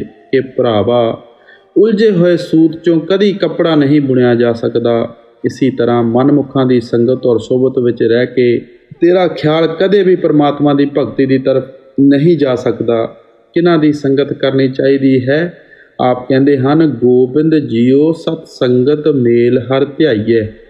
ਕਿ ਇਹ ਪਰਮਾਤਮਾ ਸਾਧੂ ਸੰਤਾਂ ਮਹਾਤਮਾ ਦੀ ਸੰਗਤ ਦੇ, ਸੋਭਤ ਦੇ, ਸਤਸੰਗ ਦੇ, ਤਾਂ ਕਿ ਤੇਰਾ ਪਤਾ ਲੱਗੇ, ਤੇਰੀ ਭਗਤੀ ਦੀ ਤਰਫ ਸਾਡਾ ਖਿਆਲ ਜਾਵੇ। ਮਾਲਕ ਦੇ ਭਗਤ ਔਰ ਪਿਆਰੇ ਸਤਸੰਗ ਦੇ ਜ਼ਰੀਏ ਸਾਡੇ ਖਿਆਲ ਨੂੰ ਇਹਨਾਂ ਵਹਿਮਾਂ ਭਰਮਾਂ ਸੰਕਲਪਾਂ ਕਰਮ ਕਾਂਡ 'ਚੋਂ ਕੱਢਦੇ ਹਨ, ਸਾਡੇ ਅੰਦਰ ਨਾਮ ਦੀ ਕਮਾਈ ਕਰਨ ਦਾ ਸ਼ੌਂਕ ਔਰ ਪਿਆਰ ਪੈਦਾ ਕਰਦੇ ਹਨ।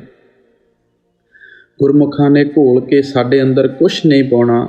ਪਰਮਾਤਮਾ ਨੇ ਉਹ ਦੌਲਤ ਸਾਡੇ ਅੰਦਰ ਸਾਡੀ ਖਾਤਰ ਰੱਖੀ ਹੋਈ ਹੈ। ਉਹਨਾਂ ਨੇ ਇਸ਼ਾਰਾ ਕਰਨਾ ਹੈ, ਤਰੀਕਾ ਦੱਸਣਾ ਹੈ, ਕਿਹੜੇ ਸਾਧਨ ਔਰ ਤਰੀਕੇ ਦੇ ਜ਼ਰੀਏ ਅਸੀਂ ਸਰੀਰ ਅੰਦਰ ਰਿਸਰਚ ਦਾ ਖੋਜ ਕਰਕੇ ਆਪਣੇ ਖਿਆਲ ਨੂੰ ਸ਼ਬਦ ਜਾਂ ਨਾਮ ਨਾਲ ਜੋੜ ਕੇ ਧੁਰ ਧਾਮ ਪਹੁੰਚਣਾ ਹੈ। ਗੁਰੂ ਰਾਮਦਾਸ ਜੀ ਮਿਸਾਲ ਦਿੰਦੇ ਹਨ, ਕਾਸਟ ਮੇਂ ਯੂੰ ਹੈ ਬਸੰਤਰ, ਮਥ ਸੰਜਮ ਕਾਢ ਕਢੀਜੇ, ਰਾਮ ਨਾਮ ਹੈ ਜੋਤ ਸੁਭਾਈ, ਤਤ ਗੁਰਮੁਖ ਕਾਢ ਲੀਜੇ। ਭਰਾਵਾ, ਲੱਕੜੀ ਦੇ ਅੰਦਰ ਅਗਨੀ ਹੈ, ਪਰ ਨਾ ਤੈਨੂੰ ਨਜ਼ਰ ਆਉਂਦੀ ਹੈ, ਨਾ ਤੂੰ ਉਸ ਅਗਨੀ ਤੋਂ ਕਦੀ ਫਾਇਦਾ ਉਠਾ ਸਕਦਾ ਹੈ। ਜੇ ਜੁਗਤੀ ਦੇ ਜ਼ਰੀਏ ਲੱਕੜੀ 'ਤੇ ਲੱਕੜੀ ਨਹੀਂ ਰਗੜੇਗਾ, ਉਹ ਅਗਨੀ ਨੂੰ ਦੇਖ ਨਹੀਂ ਸਕੇਗਾ, ਉਸ ਤੋਂ ਫਾਇਦਾ ਨਹੀਂ ਉਠਾ ਸਕੇਗਾ। ਇਸੇ ਤਰ੍ਹਾਂ ਉਹ ਸ਼ਬਦ ਔਰ ਨਾਮ ਹਰ ਇੱਕ ਦੇ ਅੰਦਰ ਧੁਨਕਾਰਾਂ ਦੇ ਰਿਹਾ ਹੈ। ਉਹ ਚੋਰਾਂ ਅੰਦਰ ਵੀ ਹੈ, ਸੰਤਾਂ ਮਹਾਤਮਾਵਾਂ ਦੇ ਅੰਦਰ ਵੀ ਹੈ। ਇੱਥੇ ਕਿਸੇ ਕੌਮ, ਮਜ਼ਹਬ ਜਾਂ ਮੁਲਕ ਦਾ ਸਵਾਲ ਨਹੀਂ ਪੈਦਾ ਹੋ ਸਕਦਾ। ਕੋਈ ਹਿੰਦੂ ਹੋ ਕੇ ਅੰਦਰ ਜਾਏ, ਸਿੱਖ ਈਸਾਈ ਹੋ ਕੇ ਅੰਦਰ ਜਾਏ, ਲੇਕਿਨ ਤਤ ਗੁਰਮਤਿ ਕਾਢ ਲੀਜੇ। ਕਿ ਜਿਤਨਾ ਚਿਰ ਗੁਰਮੁਖਾਂ ਦੀ ਮੱਤ ਉੱਤੇ ਨਹੀਂ ਚੱਲਾਂਗੇ, ਉਹ ਨਾਮ ਰੂਪੀ ਦੌਲਤ ਨੂੰ, ਜਿਹੜੀ ਸਭ ਦੇ ਅੰਦਰ ਦਿਨ ਰਾਤ ਧੁਨਕਾਰਾਂ ਦੇ ਰਹੀ ਹੈ, ਕਦੇ ਵੀ ਹਾਸਲ ਨਹੀਂ ਕਰ ਸਕਾਂਗੇ। ਸੋ ਗੁਰੂ ਅਰਜਨ ਦੇਵ ਜੀ ਕਹਿੰਦੇ ਹਨ, ਜਿਸ ਕਾ ਗ੍ਰਹਿ ਤਿਨ ਦੀਆਂ ਤਾਲਾ, ਕੁੰਜੀ ਗੁਰ ਸੁਪਾਈ, ਅਨੇਕ ਉਪਾਵ ਕਰੇ ਨਹੀਂ ਪਾਵੇ, ਬਿਨ ਸਤਿਗੁਰ ਸਰਣਾਈ। ਕਿ ਭਰਾਵਾ, ਜਿਸ ਪਰਮਾਤਮਾ ਨੇ ਤੈਨੂੰ ਪੈਦਾ ਕੀਤਾ ਹੈ, ਉਸਨੇ ਨਾਮ ਰੂਪੀ ਦੌਲਤ ਤੇਰੇ ਅੰਦਰ ਤੇਰੀ ਖਾਤਰ ਰੱਖ ਕੇ ਉਸ ਦਾ ਭੇਦ ਗੁਰਮੁਖਾਂ ਦੇ ਹਵਾਲੇ ਕਰ ਦਿੱਤਾ ਹੈ। ਤੂੰ ਮਨ ਬੁੱਧੀ ਨਾਲ ਕਿਤਨੇ ਗ੍ਰੰਥ ਪੋਥੀਆਂ ਪੜ੍ਹ ਕੇ ਉਸ ਚੀਜ਼ ਨੂੰ ਆਪਣੇ ਅੰਦਰੋਂ ਢੂੰਡਣ ਦੀ ਕੋਸ਼ਿਸ਼ ਕਰ, ਕਦੀ ਕਾਮਯਾਬ ਨਹੀਂ ਹੋ ਸਕੇਗਾ। ਬਿਨ ਸਤਿਗੁਰ ਸਰਣਾਈ ਭਾਵ ਜਦ ਤੱਕ ਤੂੰ ਗੁਰਮੁਖਾਂ ਦੀ ਸ਼ਰਨ ਹਾਸਲ ਨਹੀਂ ਕਰਦਾ, ਉਹਨਾਂ ਦੇ ਦੱਸੇ ਹੋਏ ਉਪਦੇਸ਼ ਉੱਤੇ ਨਹੀਂ ਚੱਲਦਾ, ਇਹ ਦੌਲਤ ਹਾਸਲ ਨਹੀਂ ਕਰ ਸਕਦਾ। ਗੁਰੂ ਸਾਹਿਬ ਪਿਆਰ ਨਾਲ ਸਮਝਾਉਂਦੇ ਹਨ ਕਿ ਭਰਾਵਾ, ਅਗਰ ਤੂੰ ਮਨ ਨੂੰ ਕਾਬੂ ਕਰਨਾ ਚਾਹੁੰਦਾ ਹੈ, ਰਾਮ ਨਾਮ ਦੇ ਨਾਲ ਖਿਆਲ ਜੋੜਨਾ ਚਾਹੁੰਦਾ ਹੈ, ਮਾਲਕ ਦੀ ਭਗਤੀ ਕਰਨਾ ਚਾਹੁੰਦਾ ਹੈ, ਤੈਨੂੰ ਗੁਰਮੁਖਾਂ ਦੀ ਸੰਗਤ ਕਰਨੀ ਪੈਣੀ ਹੈ, ਸਾਧੂ ਸੰਤਾਂ ਮਹਾਤਮਾ ਦੀ ਸੋਭਤ ਕਰਨੀ ਪੈਣੀ ਹੈ। ਅੰਤਰ ਨਾਮ ਨਿਧਾਨ ਹੈ ਪੂਰੇ ਸਤਿਗੁਰ ਦੀਆਂ ਦਿਖਾਈ। ਗੁਰੂ ਸਾਹਿਬ ਕਹਿੰਦੇ ਹਨ ਅੰਤਰ ਨਾਮ ਨਿਧਾਨ ਹੈ। ਉਹ ਸ਼ਬਦ ਔਰ ਨਾਮ ਰੂਪੀ ਦੌਲਤ ਪਰਮਾਤਮਾ ਨੇ ਹਰ ਇੱਕ ਦੀ ਖਾਤਰ ਹਰ ਇੱਕ ਦੇ ਅੰਦਰ ਰੱਖੀ ਹੋਈ ਹੈ। ਸਤਿਗੁਰ ਦਿਆ ਦਿਖਾਈ ਜਦੋਂ ਗੁਰਮੁਖਾਂ ਦੀ ਸੰਗਤ ਔਰ ਸੋਭਤ ਕਰਦੇ ਹਾਂ, ਉਹ ਸਾਡੇ ਖਿਆਲ ਨੂੰ ਅੰਦਰੋਂ ਉਸ ਸ਼ਬਦ ਜਾਂ ਨਾਮ ਨਾਲ ਜੋੜ ਦਿੰਦੇ ਹਨ। ਇਹ ਜਿਤਨੇ ਵੀ ਸਾਡੇ ਮਜ਼ਹਬ ਹਨ, ਸਾਡੇ ਸਭ ਦੇ ਰਸਮੋ ਰਿਵਾਜ ਆਪੋ ਆਪਣੇ ਹਨ, ਕਿਉਂਕਿ ਸਾਡੇ ਆਪਣੇ ਪੈਦਾ ਕੀਤੇ ਹੋਏ ਹਨ। ਲੇਕਿਨ ਜੋ ਸੱਚੀ ਰੂਹਾਨੀਅਤ ਹੈ, ਅਸਲੀਅਤ ਹੈ, ਹਕੀਕਤ ਹੈ, ਉਹ ਹਰ ਮਜ਼ਹਬ ਦੀ ਤਹਿ ਦੇ ਅੰਦਰ ਇੱਕੋ ਚੀਜ਼ ਹੁੰਦੀ ਹੈ। ਮੁਖਤਲਿਫ ਮਹਾਤਮਾ ਨੇ ਮੁਖਤਲਿਫ ਕੌਮਾਂ, ਮਜ਼ਹਬਾਂ, ਮੁਲਕਾਂ ਅੰਦਰ ਬੈਠ ਕੇ ਮੁਖਤਲਿਫ ਲਫ਼ਜ਼ਾਂ ਦੇ ਜ਼ਰੀਏ ਸਾਡੇ ਅੰਦਰ ਕੇਵਲ ਇੱਕੋ ਰੂਹਾਨੀਅਤ ਨੂੰ ਹਾਸਲ ਕਰਨ ਦਾ ਸ਼ੌਕ ਔਰ ਪਿਆਰ ਪੈਦਾ ਕੀਤਾ ਹੈ। ਗੁਰੂ ਨਾਨਕ ਸਾਹਿਬ ਨੇ ਉਸ ਨੂੰ ਗੁਰ ਕੀ ਬਾਣੀ, ਧੁਰ ਕੀ ਬਾਣੀ, ਸੱਚੀ ਬਾਣੀ, ਅਮਰ ਹੁਕਮ, ਅਕਥ ਕਥਾ, ਹਰੀ ਕੀਰਤਨ ਜਾਂ ਸ਼ਬਦ ਔਰ ਨਾਮ ਕਹਿ ਕੇ ਯਾਦ ਕੀਤਾ ਹੈ। ਰਿਸ਼ੀ ਮੁਨੀਆਂ ਨੇ ਉਸੇ ਰੂਹਾਨੀਅਤ ਨੂੰ ਆਕਾਸ਼ ਬਾਣੀ, ਰਾਮ ਨਾਮ, ਰਾਮ ਧੁਨ, ਨਿਰਮਲ ਨਾਦ, ਦਿਵ ਧੁਨੀ ਕਹਿ ਕੇ ਯਾਦ ਕੀਤਾ ਹੈ। ਮੁਸਲਮਾਨ ਫਕੀਰਾਂ ਨੇ ਉਸੇ ਰੂਹਾਨੀਅਤ ਨੂੰ ਕਲਮਾ, ਬਾਂਗੇ ਸਮਾਨੀ, ਕਲਮੇ ਇਲਾਹੀ, ਨਿਦਾਏ ਸੁਲਤਾਨੀ ਕਹਿ ਕੇ ਯਾਦ ਕੀਤਾ ਹੈ। ਕ੍ਰਾਈਸਟ ਨੇ ਉਸੇ ਰੂਹਾਨੀਅਤ ਨੂੰ ਵਰਡ ਜਾਂ ਲੁਗਾਸ ਕਹਿ ਕੇ ਬਿਆਨ ਕੀਤਾ ਹੈ। ਸਾਨੂੰ ਕਦੇ ਵੀ ਲਫ਼ਜ਼ਾਂ ਦੇ ਬਹਿਸ ਮੁਬਾਸੇ ਅੰਦਰ ਨਹੀਂ ਉਲਝਣਾ ਚਾਹੀਦਾ। ਅਸੀਂ ਤਾਂ ਆਪਣੇ ਸਰੀਰ ਅੰਦਰ ਉਸ ਰੂਹਾਨੀਅਤ ਦੀ ਖੋਜ ਕਰਨੀ ਹੈ। ਗੁਰੂ ਨਾਨਕ ਦੇਵ ਜੀ ਸਾਫ਼ ਫਰਮਾਉਂਦੇ ਹਨ, ਪੜ੍ਹੀਏ ਜੇਤੇ ਬਰਸ ਬਰਸ, ਪੜ੍ਹੀਏ ਜੇਤੇ ਮਾਸ, ਪੜ੍ਹੀਏ ਜੇਤੀ ਆਰਜਾ, ਪੜ੍ਹੀਏ ਜੇਤੇ ਸਾਸ, ਨਾਨਕ ਲੇਖੇ ਇੱਕ ਗੱਲ ਹੋਰ ਹੋਮੇ ਝਖਣਾ ਝਾਖ। ਕਿ ਭਰਾਵਾ, ਜੇ ਤੂੰ ਸਾਰਾ ਦਿਨ ਪੜ੍ਹਦਾ ਹੈ, ਸਾਰਾ ਮਹੀਨਾ, ਸਾਰਾ ਸਾਲ, ਸਾਰੀ ਉਮਰ ਗਰਜੇ ਕੇ ਸਵਾਸ ਸਵਾਸ ਨਾਲ ਵੀ ਪੜ੍ਹਨ ਲੱਗਾ ਹੋਇਆ ਹੈ, ਅੱਛੀ ਤਰ੍ਹਾਂ ਮਨ ਵਿੱਚ ਬਿਠਾ ਲਓ ਕਿ ਇੱਕ ਚੀਜ਼ ਤੇਰੇ ਲੇਖੇ ਵਿੱਚ ਲਿਖੀ ਜਾਣੀ ਹੈ, ਜਿਹੜੀ ਤੇਰੀ ਸੁਰਤ ਅੱਖਾਂ ਦੇ ਪਿੱਛੇ ਆ ਕੇ ਅੰਦਰ ਸ਼ਬਦ ਨੂੰ ਪਕੜਦੀ ਹੈ। ਅਗਰ ਸੁਰਤ ਸ਼ਬਦ ਨੂੰ ਨਹੀਂ ਪਕੜਦੀ, ਝਖਣਾ ਝਾਖ ਸੁਆਹ ਛਾਨਣ ਵਾਲੀ ਗੱਲ ਹੈ। ਪਾਣੀ ਅੰਦਰ ਮਧਾਣੀ ਪਾ ਕੇ ਬੈਠ ਜਾਓ, ਜਿਤਨਾ ਮਰਜ਼ੀ ਰਿੜਕਦੇ ਰਹੋ, ਕੁਛ ਨਹੀਂ ਨਿਕਲਦਾ। ਮੇਰੇ ਕਹਿਣ ਦਾ ਭਾਵ ਇਹ ਨਹੀਂ ਸਮਝਣਾ ਕਿ ਗ੍ਰੰਥਾਂ, ਪੋਥੀਆਂ, ਵੇਦ ਸ਼ਾਸਤਰ ਪੜ੍ਹਨੇ ਛੱਡ ਦੇਣੇ ਹਨ, ਪਰ ਸੋਚ ਕੇ ਪੜ੍ਹਨੇ ਹਨ, ਸਮਝ ਕੇ ਪੜ੍ਹਨੇ ਹਨ। ਅਸੀਂ ਰੋਜ਼ ਮਹਾਤਮਾ ਦੀ ਬਾਣੀ ਪੜ੍ਹਦੇ ਹਾਂ, ਲੇਕਿਨ ਪੜ੍ਹਨ ਦੇ ਬਾਅਦ ਸਾਡਾ ਫਰਜ਼ ਖਤਮ ਨਹੀਂ ਹੁੰਦਾ, ਸਾਡਾ ਫਰਜ਼ ਸ਼ੁਰੂ ਹੁੰਦਾ ਹੈ। ਜੋ ਮਹਾਤਮਾ ਨੇ ਲਿਖਿਆ ਹੈ, ਜੋ ਸਮਝਾਉਂਦੇ ਹਨ, ਉਹਨਾਂ ਰਸਤਿਆਂ 'ਤੇ ਜਾਣਾ ਹੈ। ਉਹ ਜੁਗਤੀਆਂ ਔਰ ਤਰੀਕੇ ਅਪਣਾਉਣੇ ਹਨ। ਉਹਨਾਂ ਕਮਜ਼ੋਰੀਆਂ ਨੂੰ ਛੱਡਣਾ ਹੈ। ਉਸ ਪੜ੍ਹਨ ਦਾ ਵੀ ਫਾਇਦਾ ਹੋਵੇਗਾ, ਪੜ੍ਹਾਉਣ ਦਾ ਵੀ ਫਾਇਦਾ ਹੋਵੇਗਾ। ਗੁਰੂ ਸਾਹਿਬ ਪਿਆਰ ਨਾਲ ਸਮਝਾਉਂਦੇ ਹਨ ਕਿ ਸਾਡਾ ਅਸਲ ਮਕਸਦ ਸੱਚਾ ਸ਼ਬਦ, ਸੱਚਾ ਨਾਮ ਹੈ। ਜਦ ਗੁਰਮੁਖਾਂ ਦੀ ਸੰਗਤ ਕਰਦੇ ਹਾਂ, ਸੋਭਤ ਕਰਦੇ ਹਾਂ, ਸਾਡੇ ਖਿਆਲ ਨੂੰ ਉਹ ਸ਼ਬਦ ਦੇ ਨਾਲ ਜੋੜ ਦਿੰਦੇ ਹਨ, ਉਹ ਨਾਮ ਨਾਲ ਜੋੜ ਦਿੰਦੇ ਹਨ। ਹਰ ਕਾ ਗਾਹਕ ਹੋਵੇ ਸੋ ਲੈ, ਪਾਏ ਰਤਨ ਵਿਚਾਰਾ। ਗੁਰੂ ਸਾਹਿਬ ਬੜਾ ਸੁੰਦਰ ਉਪਦੇਸ਼ ਕਰਦੇ ਹਨ ਕਿ ਨਾਮ ਦੀ ਕਮਾਈ ਵਿੱਚ ਕਾਮਯਾਬ ਉਸ ਵਕਤ ਹੋ ਸਕੋਗੇ ਜਦ ਤੁਸੀਂ ਮਾਲਕ ਦੇ ਗਾਹਕ ਬਣ ਕੇ ਨਾਮ ਦੀ ਕਮਾਈ ਕਰੋਗੇ।